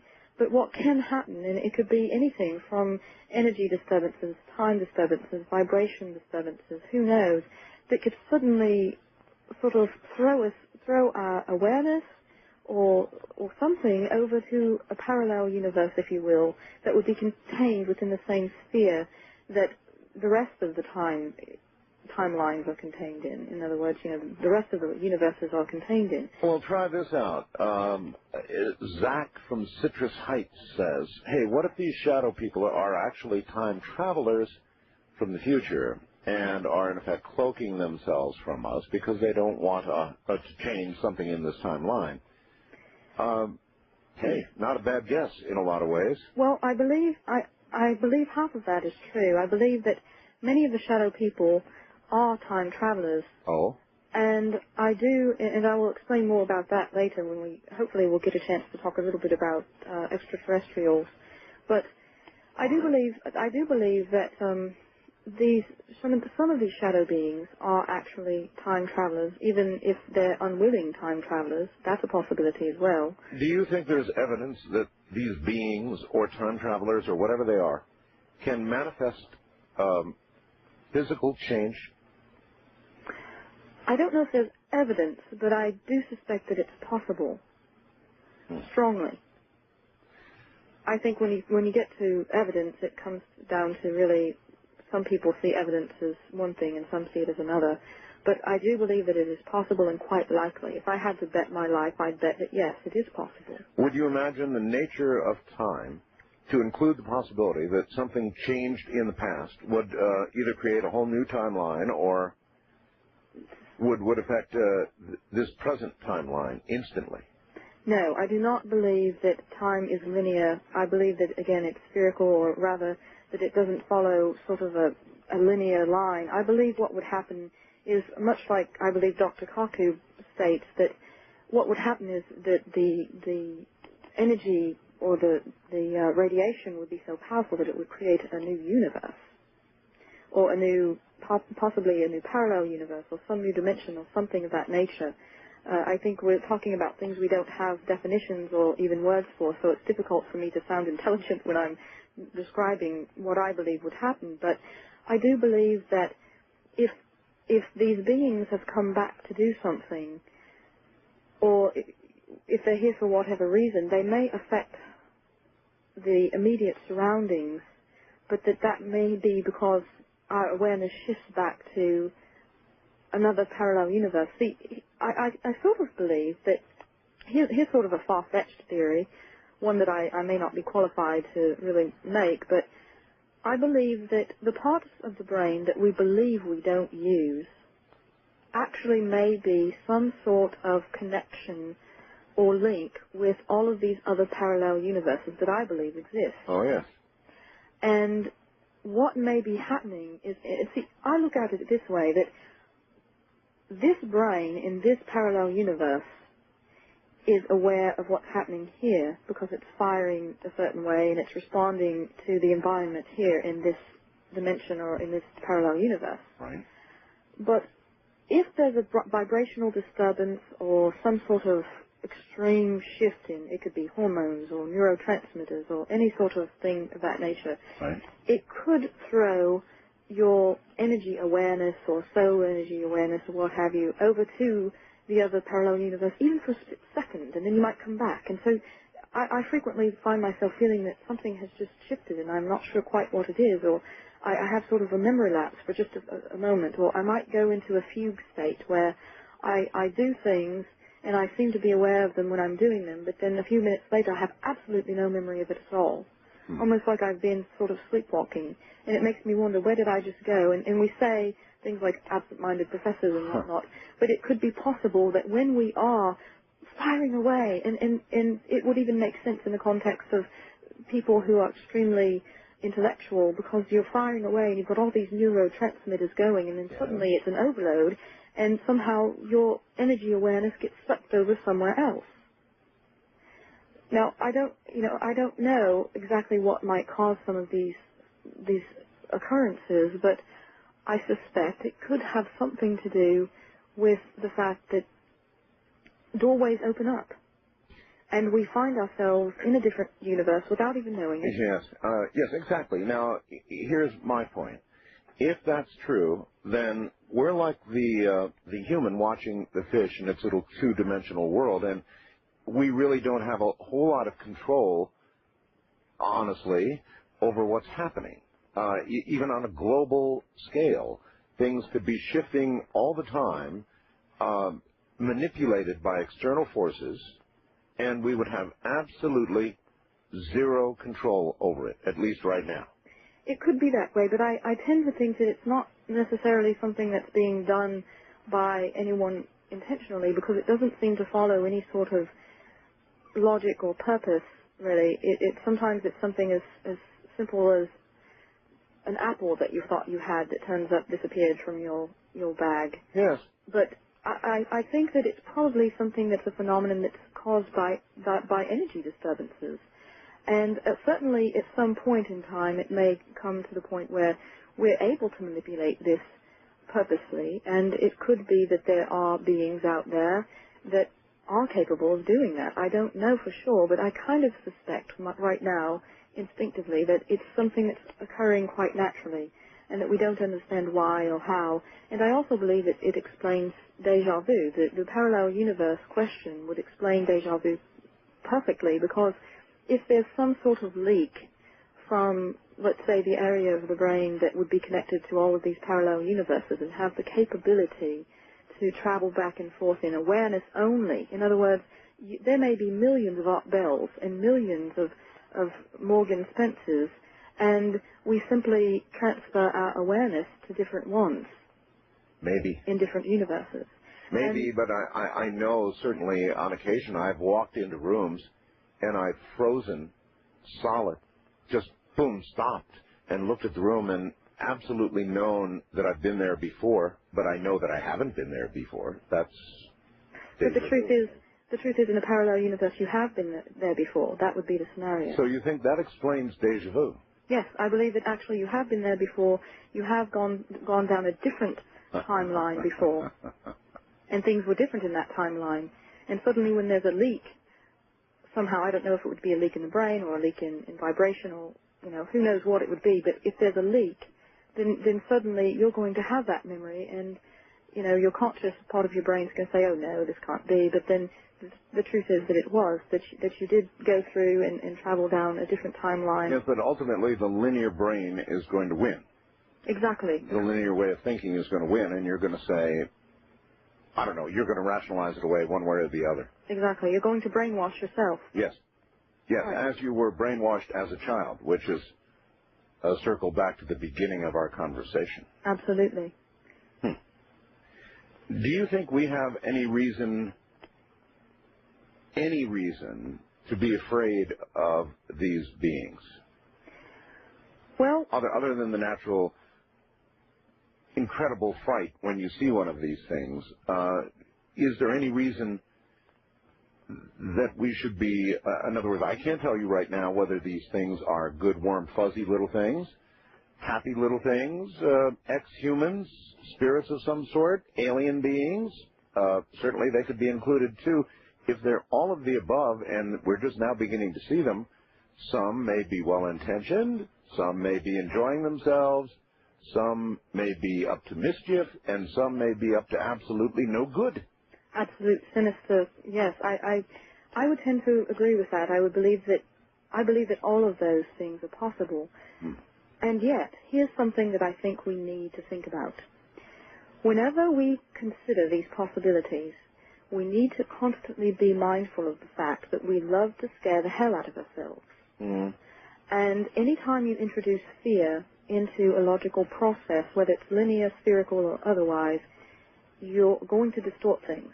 So, for a moment, it's helpful if one can put aside the fear. It's not easy to do. Oh, fear is just like anger. When it occurs and it's uncontrollable, then it's like just a block going up in front of you, and you can't see past it at all. Sure. That's true of fear, and it's true of anger.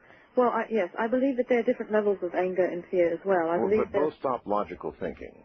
Sure, absolutely. And I believe that, there's fear and then there's terror. I believe when you're frightened, you can at least, if you're mildly frightened, you can at least talk yourself through it and help. I've been able to do that myself a bit with regard to some of my experiences, that I would probably be in a nut house if I hadn't learned to not necessarily control my fear, but influence its strength. I don't think we can control our emotions. I think we can influence them if we're trained very well. And I actually received some training because, my area of research is something that many people don't survive mentally.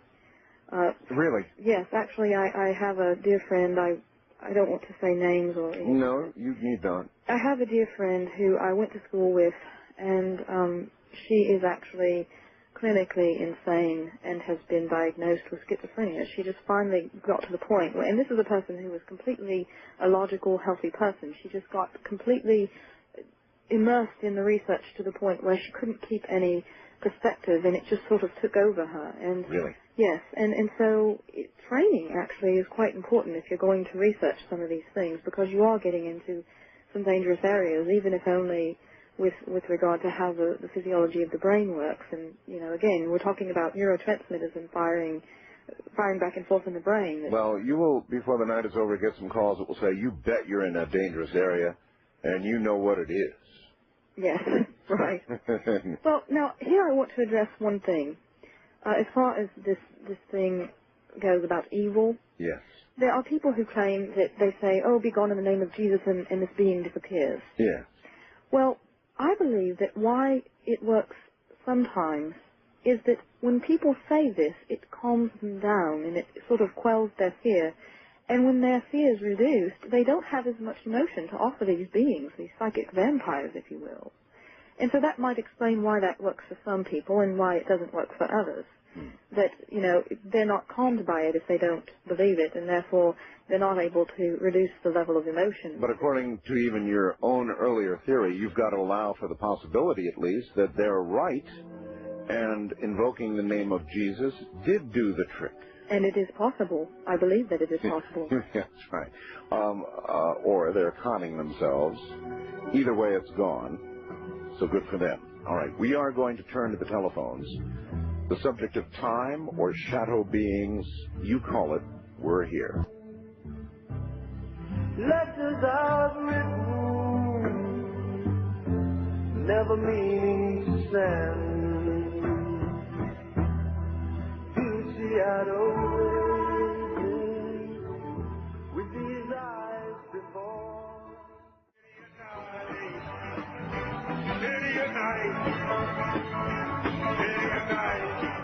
Somewhere in Time with Art Bell continues, courtesy of Premier Networks. Remember Jose Escamilla and Rods? Ever wonder if they might be on the same frequency as the shadow beings, or perhaps a higher frequency? And so, you've got to wonder if the Rods can't see us all. human beings, shadow beings, and all? Or can the shadow beings see the rods? I have a feeling it's all connected.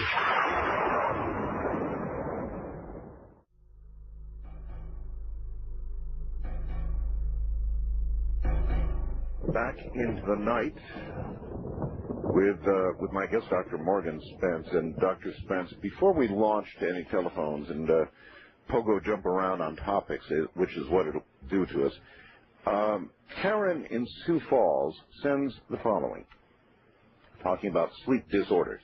Maybe you don't want to answer this. She says, with regard to doing things in sleep, my husband will have sex with me while he is sleeping and thinks he is dreaming it as he is doing it. Is this normal? Well, normal is such a subjective term. Yeah. I would say it's unusual. Unusual.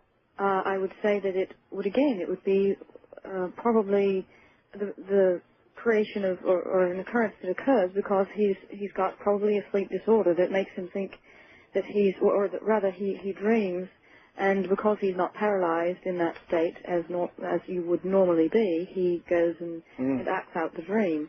She doesn't mention here whether she's a happy camper or annoyed. I was going to ask that question, but I think that, she's lucky that hers is not that she's experiencing violence, but I think it's something that they should definitely have checked out, because it could sort of develop into something else if he were to have a violent dream.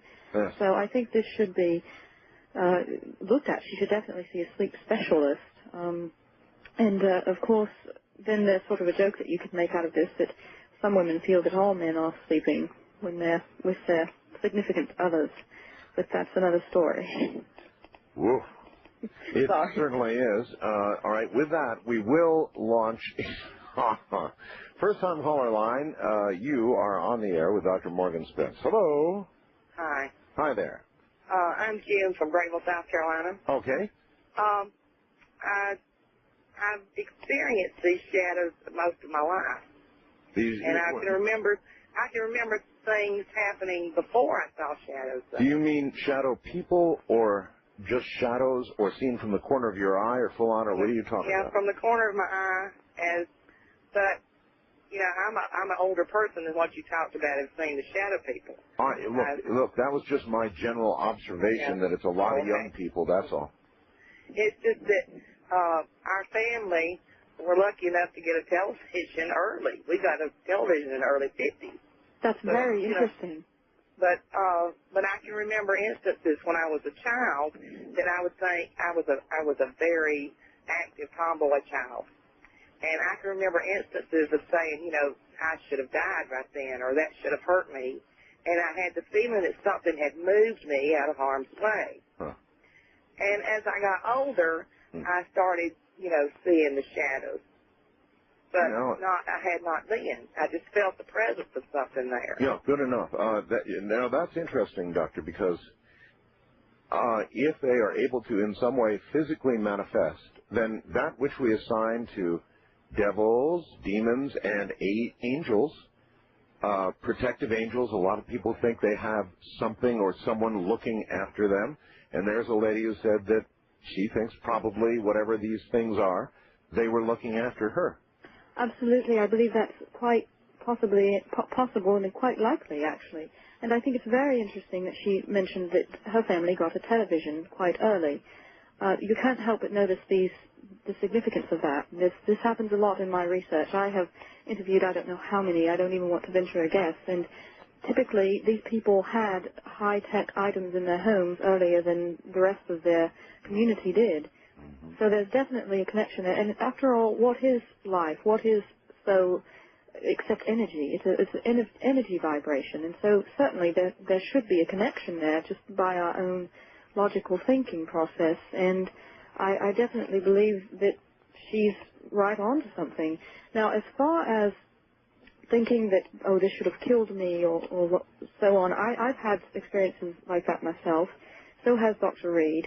and sometimes to the point where your reality seems bizarre because you're saying to yourself, it just isn't possible that this many things could happen to one person and they could still survive. And that is what makes me wonder, when we have near-death experiences, let's say, for instance, that soul energy does exist and it is really light and it does travel extremely quickly. Right. It would be so light and traveling so quickly that it would be likely to get sucked into a black hole immediately upon being loosed from the body. Let's say once the soul energy is completely loosed from the body and that sort of what they call the silver cord is severed, that this soul energy would just sort of get sucked into a black hole, which could be taking them to a different dimension or a different world or whatnot. And I think it's very interesting that people, when they talk about near-death experience, say they remember a bright light. Not all of them, but most of them. Most of them, yeah. And it's interesting that even Dr. Kaku says that if you got sucked into a black hole, you would see such a bright, blinding light because there's so much light that's been sucked into the black hole, it can't escape. And so you would, for a split second, see this very strong radiation, this bright light. And I believe, quite honestly, and I know this is probably going to make some people feel strange, but I believe that when we have near-death experiences, frequently what's happened is we have died and we have gone on. And what we've done is we've been sucked into a black hole. Our soul energy has been sucked into a black hole and delivered to a parallel universe where our awareness has been planted into another body. Could be a body that's just like our other one, or it could be another body, who knows, that's been there all along, sort of living a life, but that now our awareness is there completely instead of being there only partially. And we have no clue that anything has happened, except that maybe we might discover that maybe Nelson Mandela is alive instead of dead, for example. Or we might discover that, you know, a house that we thought was just down the road has been torn down, and we're wondering, oh, well, it just must be that I've been busy and I didn't notice. And there might be quite a few things, and enough to make you question yourself, but not enough to quite convince you. Yes. So that's sort of my theory about near-death experience, is that could be. And then the other question that you posed and she posed was, you know, could these shadow beings be protective? Here's what I believe, and this is where it gets sort of strange and yet I believe profound, if you'll bear with me. Assuming that these beings are out there and exist, which I believe they do, it's hard for me not to after seeing what I've seen and experiencing things myself. I believe that what happens is all beings seem to follow certain rules, regardless of their species. For example, with the human race, there are people who are extremely aggressive and malicious in their intent towards other humans and other animals, and yet there are other people who are very nice and warm and fuzzy, so to speak. And there are other people who are in the middle, and any one of us on any given day, depending on what's happening in our lives and what mood we're in, could be either way. Sure. And so certainly extraterrestrials and shadow people and other beings would seem to follow that same behavior pattern. And I believe that a lot of people, from what they're reporting in the great diversification in the details, I believe that, you know, that supports that theory. Now, I believe also, with regard to extraterrestrials, for example. I was going to ask you about them. Well, I see a lot of, typically it's difficult to study shadow people, in my experience, without also studying extraterrestrials, because they seem to come hand in hand, and I believe that's probably because these beings, some of them are extraterrestrials, and they may be very advanced and coming from the future, and they may be capable of manipulating energy fields to where they are invisible, unless they decide to show themselves, or unless something goes wrong, which, you know, even in our space program we experience mistakes, don't we? We know all about those. Oh, you bet. And so they may have problems with some of their technologies, and sometimes they may not always be able to be cloaked. And with regard to abductions, our perspective is that it's terrifying. And again, as I said earlier in the show, the primitive response seems to be that if it's frightening to me and if I've never experienced it before, it must be evil. Yes. But I don't buy that because, again, we're not all evil, and certainly there are animals that are frightened of us. You know, when we try to look after endangered species, what do? Well, we abduct them, basically. We kidnap them. We take them back to our laboratories. We inject them with microchips so that we can track where they are, and then we study them. And then what we do is we try to help them. You know, we take birds and we stuff them in paper bags so that we can weigh them, actually. And that must be terrifying for the bird. Yes. And I'm sure the bird goes and tells all the other little birds that these people, they're awful. They want to make slaves of us. They want to kill us. I don't know what they're doing to us, but it's terrible, and I don't like it. But the truth is, our intent in doing this is to protect them. And it seems to me that if an intelligent species of beings is watching us, to them we must look like we are extremely endangered as a species.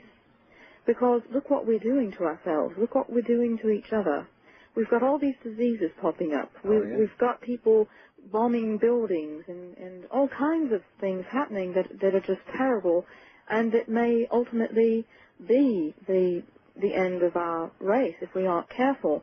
And I believe that even though we don't want to believe this, you know, we don't like to be controlled or influenced because it makes us angry. It's something we don't like. But the truth is, maybe they are doing something for our own good, much like we do things for the good of endangered species. And, you know, we also influence reproduction. You know, I hear these stories of people who've been taken, and I've actually, I told you before when we spoke yesterday that I have had some experiences that I'm only willing to call dreams because, not because I'm frightened of it being real, I almost wish it were and hope that it is real, because it's certainly interesting, and I like to think that interesting things are real most of the time. Rolling back for just a second, if this is going on, if some sort of beneficial action is taking place, then I wish they'd do a better job, because if you look at present trends and behavior, there hasn't been very much modification on the positive side just yet. Well, right, and I believe it's a long process. And again, look at our own animal kingdom. It appears that we haven't made much progress with what we're doing with them either. You know, so I wish we could develop some better methods as well, because our methods don't seem to work very well at times. And then there's the other problem of that certain humans are engaged in trying to save these species, while other humans are engaged in killing them mindlessly, just sort of for the fun of it. Yeah. And that's sort of disturbing, because it suggests that there are probably alien beings who would do the same things to us, and I believe it does and has happened. And yet, the truth is, what do we do to people who we can catch anyway, who are doing this to endangered species? Well, we punish them. And so we are incredibly motivated to protect the species, and therefore that includes helping to eliminate anything that causes a threat to the species, even if it's within our own species. All right, let me bring somebody else on. A lot of people here. Wildcard Line, you're on the air with Dr. Morgan Spence. Hi. Yes, hi, Art. Hello. Where are you? Where are you? I'm Sarah from Syracuse, New York. Hi, Sarah. Hi. I have a shadow person experience that took place on December 15th of last year, and the reason I know that is that it was in a dream state, and I keep a dream journal, so I remember it. And what happened was I dreamt that I was lying in bed awake in the dark, and suddenly I saw this entity hovering above me, this dark energy field, and it just suddenly swooped down on my chest and shoulder area, and it pinned me, and it got a hold of my throat so that I couldn't speak. Holy smokes. Yeah, and so I was just stuck. I was totally immobilized. But I realized for some reason that I could hum or chant. I could make sounds with my throat. So I hummed for some reason. What did you hum? I just went, Okay. And at that point, I didn't feel pressure on my throat, because it got me by the throat. And that was the only sound that I could make. You could have gone, Yeah. And at that point, the dream stopped. And that was the end of it. But when it came down on me, I noticed that my spirit kind of went off to the side of my body because I think I was so freaked out I couldn't, bear to look it in the eye. Sure. Yeah.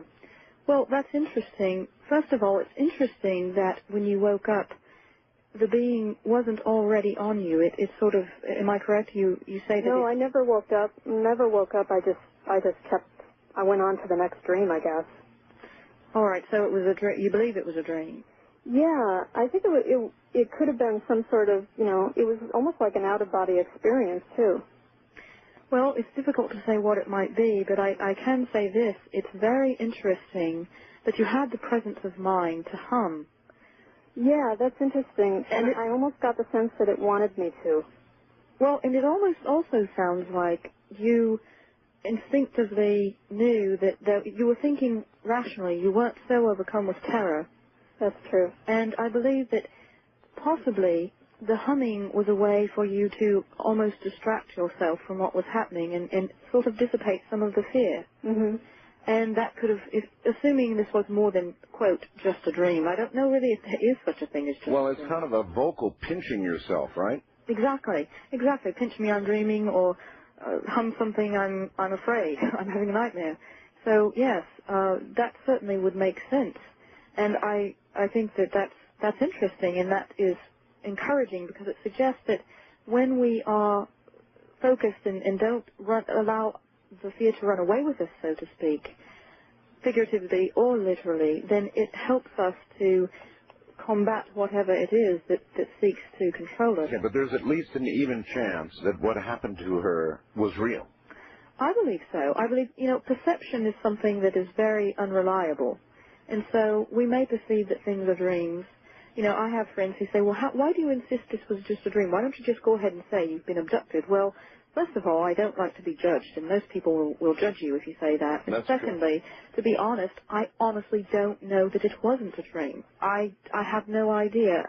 It felt real. I could feel pain. I had changes occurring in my body that were evident the next day and so on, but I just don't know. I don't know if it was a dream or not. And yet, at some point, it becomes a question of does it really matter? The brain doesn't know the difference between a dream and reality. This is a fact. We really don't. That's why we respond the way we do when we're having a terrible nightmare or a great dream, so to speak, a wet dream. Mm-hmm. So who really knows? And does it matter whether it's just a dream or not? That doesn't mean that there isn't an entity that's communicating something to us or studying us. Yeah, well, the kind of communication that went on there we can all do without. Anything else, ma'am? No, that's all. Thank you. All right, thank you very much. Not exactly the warm and fuzzy story. Exactly. And the question I would have is, could it be that the reason they were immobilizing, or this being was immobilizing her, was because they were afraid that she was going to try to fight them with something they were doing? For example, if we are trying to impregnate an animal artificially and the animal is subdued and suddenly it wakes up, we're quite frightened of what they might do, especially let's say it's a lion or something. We're quite frightened of what it might do if it wakes up during the process. Not only could it destroy our work that we've tried to complete, but it could also hurt us.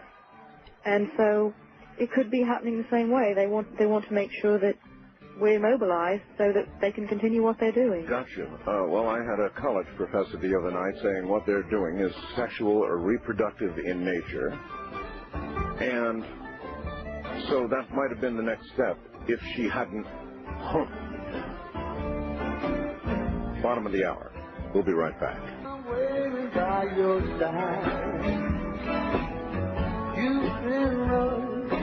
I don't know what you know. You know it's just you do stand. You're listening to Art Bell, Somewhere in Time.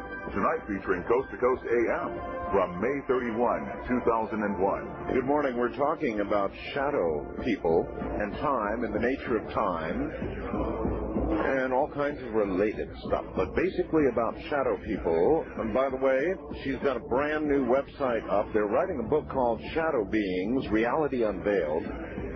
I say they. Of course, that would be my guest, Dr. Morgan Spence, and Dr. C.A. Reed, her partner in don't want to say crime. It's not a crime to write a book. It's a good thing about shadow beings. They've got a website up, too, and we've got a link to it on my website. Check it out. It's a brand new website. We'll ask about it in a moment. For now, freeze. Stay right where you are. There's more to come.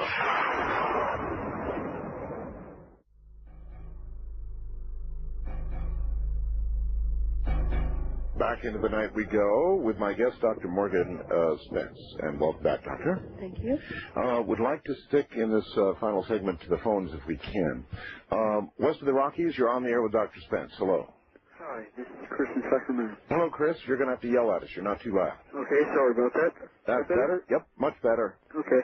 I was just wanting to make a comment. I have never seen a shadow person in my life, and, well, I remember back when I was younger, almost playing some sort of imaginary game with myself, imagining another, like, world of people that nobody could see, but they could come out at night and, well, let's just say, do all the things that we do, but no one knows that they're doing them. And that's all I wanted to say. Okay. Well, he's not very far off, is he? No, he's not. And there again, you have to consider the possibility that it could just be imagination, but then maybe not. Remember the boogeyman? Exactly. I mean, when you were young, the boogeyman, right? Right. Well, maybe the boogeyman was real. Exactly. And I also say that I'm not so sure that there is such a thing as imagination. Could it be that what we call the imagination is simply our brains receiving information or input from somewhere that we don't really understand, and so we call it imagination. Interestingly, all of the things that we've had in our films in the past, from Star Trek and so on, isn't it interesting how so many of them developed later on, and it seems to be that whoever's writing them is almost tuning into the future when they're doing it. Mm-hmm. First-time caller line, you're on the air with Dr. Spence. Hello. Good morning. This is Dan in Eugene. Hi, Dan. How you doing? Okay. I've been into the Jose Arguelles and the Mayan factor and that sort of thing, and he puts out the concept of the morphogenic field, where there's a planet mind. And like the native Aboriginal Australians, they've been living in the dream time, and a close experience with a friend who actually had a dream that he was climbing on a limb, felt it was going to fall off on a picnic table. He dreamed this. And he told me about the next day. He went to the picnic. He was up on a limb, and he went, oh, my gosh, I'm about to fall off. I remember this dream. So this close experience made me really believe the trust between us, made me believe the experience that he had, and then Jose Arguelles. So the planet mind, with all of our minds creating electromagnetic impulses, it seems like they're in with all the frequencies. If you kind of start weaving these things together, and you read a little Stephen Hawking's Brief History of Time, yes. Nothing solid. We're like radios. We tune into sensory frequencies. Our eyes see a few hundred millicrons of many million millicrons of light. Well, somebody just seems to have delivered a radio to us that tunes a higher frequency. Right. Exactly. So it's the morphogenic field concept that you guys are into or studied much. The planet mind sort of concept. Sure. Well, on the website, it's interesting because, are you still there? Well, I'm here. He's not. The website, you just put the website up, and it's entitled shadowbeings.com, huh? Yes. But I was going to say on the website, in the book excerpt that's up, I talk about, not necessarily telepathy, but I talk about the transmission aspect, the receiver and the transmission activity of the brain. We don't often like to simplify ourselves scientifically because we like to believe we're much more than we are, and I believe that we are. We're much more than the sum of our parts, as I believe everything is, and that's why I don't believe you can isolate things too much in a laboratory and approach any kind of reality in your results. So, but I talk about how, at its essence, the brain does nothing more really than receive information and send information. It's that simple. And yet there are so many complicated processes going on between the two in order for that to happen that, it appears to be much more complex than it is. And let's look at computers. For all the things we do on computers, all the images we see, all of the activities that we do and the things we use them for, all they do is process zeros and ones in different configurations. So far. Right. And the truth is, you know, some scientists said they were surprised to find that when we mapped the human gene that it didn't seem to have that many more sequences than that of a worm. Oh, that's quite right. They expected this great complexity that they appeared to be disappointed. Exactly, but that's only because we dream and fantasize that we're much more complicated than we are. Exactly, because that's our experience of ourselves. I'm sure the worm would be surprised to know that we have more complex genes than they do, because they probably seem much more advanced to themselves than we do, assuming they have a consciousness. And, of course, we decided long ago that something needs to have some sort of brain in order to have consciousness. I don't know that that's true. Perhaps there are other aspects of beings and even plants that don't have brains, but clearly they do have central nervous systems. I mean, that's how how a Venus flytrap is able to. Oh, I'm sure you've heard about the Secret Life of Plants. Yeah. Yes, I actually have the book, and it's all true. I mean, it's just that we sort of get caught up in our delusions of what things are, and it's our experience that causes us to be misled by ourselves rather than the other way around. So perhaps we think a little much of ourselves. I truly think so. I really do. All right. Wildcard line, you're on the air with Dr. Spence. Hello. Hello. I just, I know somebody that basically says, like, you know, when I'm going to come over and visit them, what they'll do is that they say that they'll see like a dark shadow of me before I come to their house.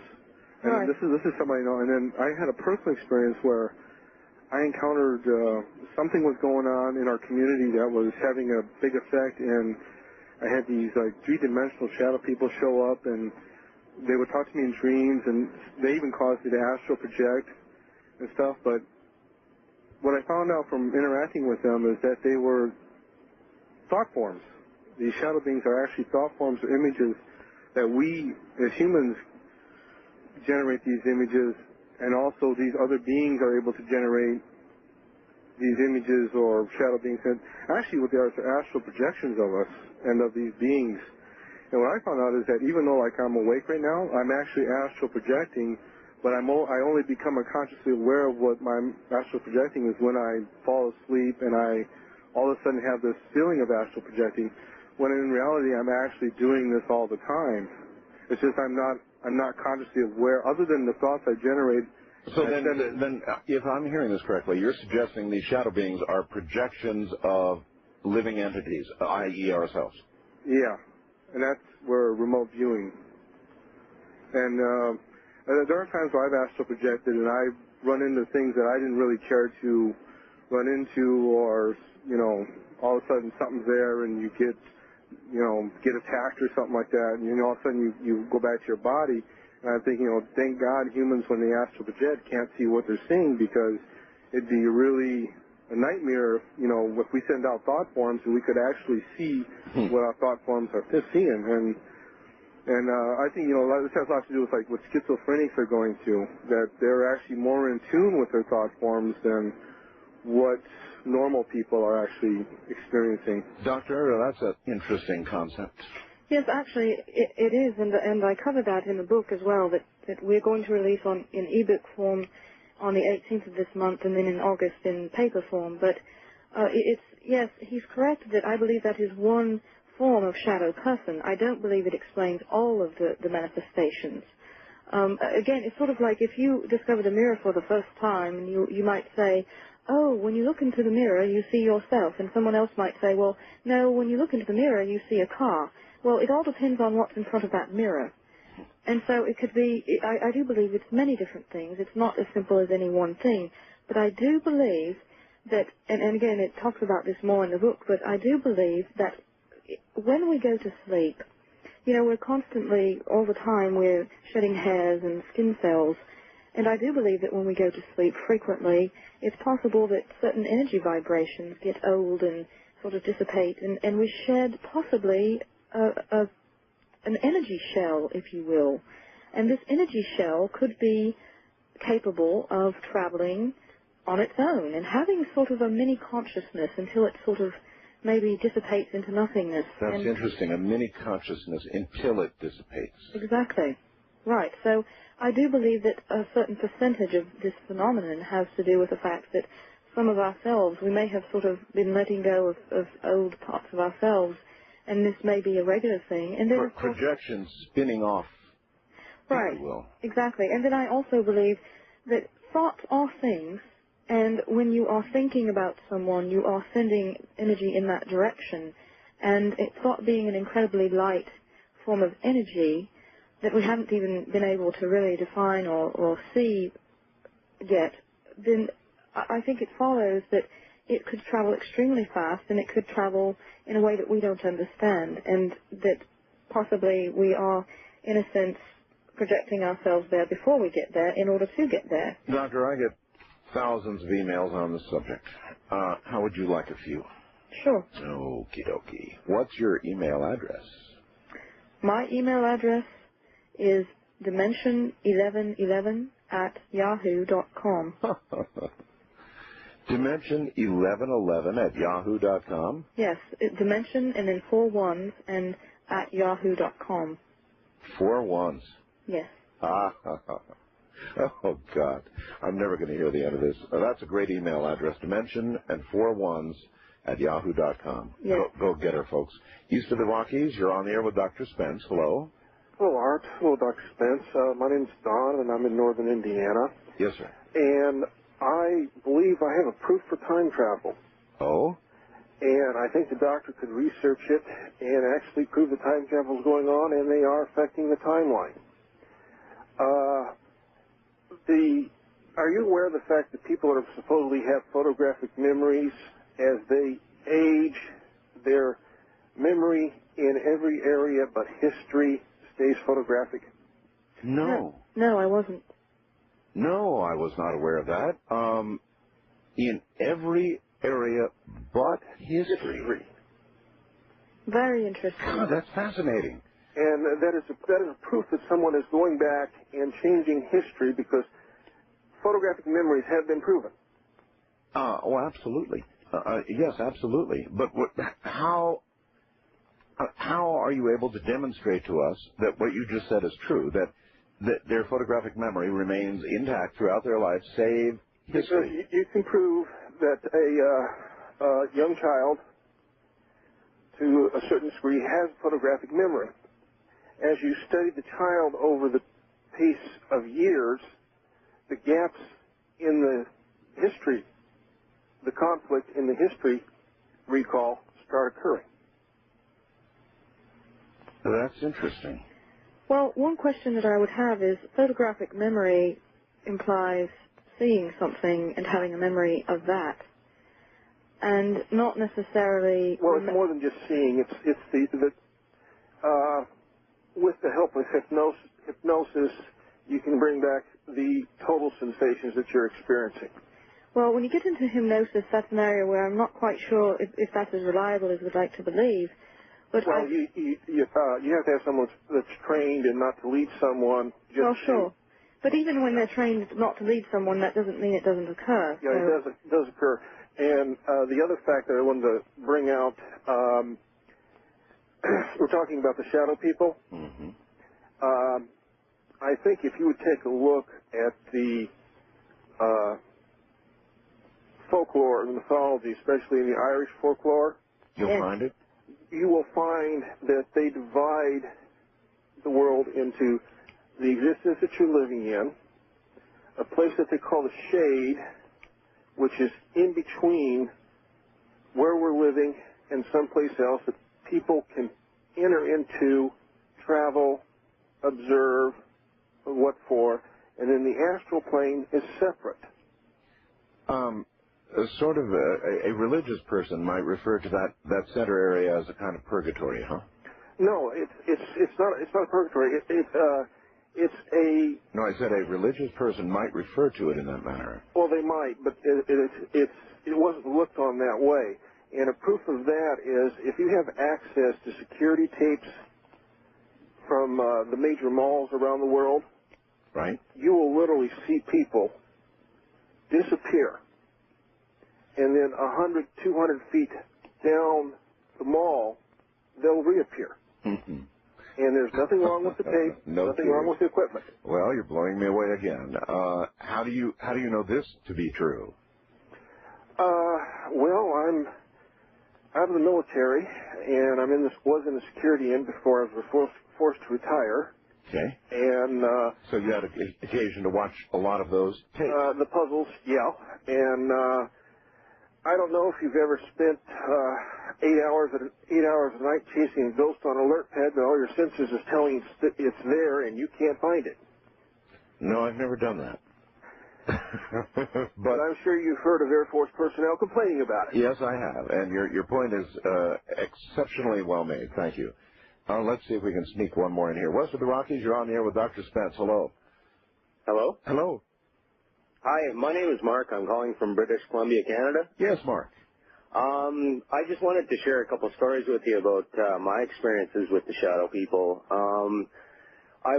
It was probably about a year ago, I guess. I was sleeping with my girlfriend, and I was at the end of my dream, and I saw this big glowing orange sphere like flying towards me, and I had the choice to like go towards it or wake myself up. Mm-hmm. And I woke up, and beside my bed there was a dark shape standing there, and it kind of morphed its shape and started going down towards the floor, and it turned into a dog, and then it disappeared. Turned into I'm sorry? It was kind of shaped like a dog. It was like I don't know, like a wolf or something, but it was hard to make out. Like, and then it was some sort of canine. Yep. And then it disappeared. And then I had an experience. I guess it was a few months ago. I was sleeping, and I was looking over a grassy field, and there were these dark shadow people walking around, and they were walking around in circles, and there was bushes around. And there was dogs kind of running around their feet, like smelling at the bushes and stuff. Yes. And they all, like, there was probably 7 or 8 of these shadow people, and they all turned and walked away from me at the same time. And the dogs kind of scurried, like, away from me for a second, and then they turned into spirits and started flying around me. And I heard this really loud, screeching, piercing noise that woke me up from my sleep. And I was completely terrified. And I guess it was about a month ago. My girlfriend was watching a show on TV. She was at her parents' house, and she called me on the phone. And it was a show on sleep paralysis. And there was a woman on there that was talking about these dark entities, and they wear ankhs around their neck. Mm-hmm. And sir, we're gonna have to leave the line. We're woefully short on time. I very much appreciate your call, and particularly your first story, Doctor. Your e-book. You're gonna have an e-book. You're writing a book, which is going to be called Shadow Beings: Reality Unveiled. It's going to be available on the net. When? On June 18th. June 18th. Right. Day after my birthday. Oh. Interesting. Wow. All right. And then it's going to be out in paperback form. Is that correct? Yes. I believe August. In August. Yes. The end of August. In the meantime, they have your new website to go to. Yes. Congratulations on the birth of your new website. Thank you. In the meantime, you've been absolutely fascinating to have on the program. Really fascinating, and we will have you back. I hope very soon. All right. Thank you, and good night. Thank you. All right, look, we're out of time. I'm sorry about that, everybody. Boy, what an hour, huh? In fact, what a night. Tomorrow night, we'll be back with, I'm not sure what, open lines, and I'm open to suggestions. From the high desert, I'm Art Bell. Ta-ta.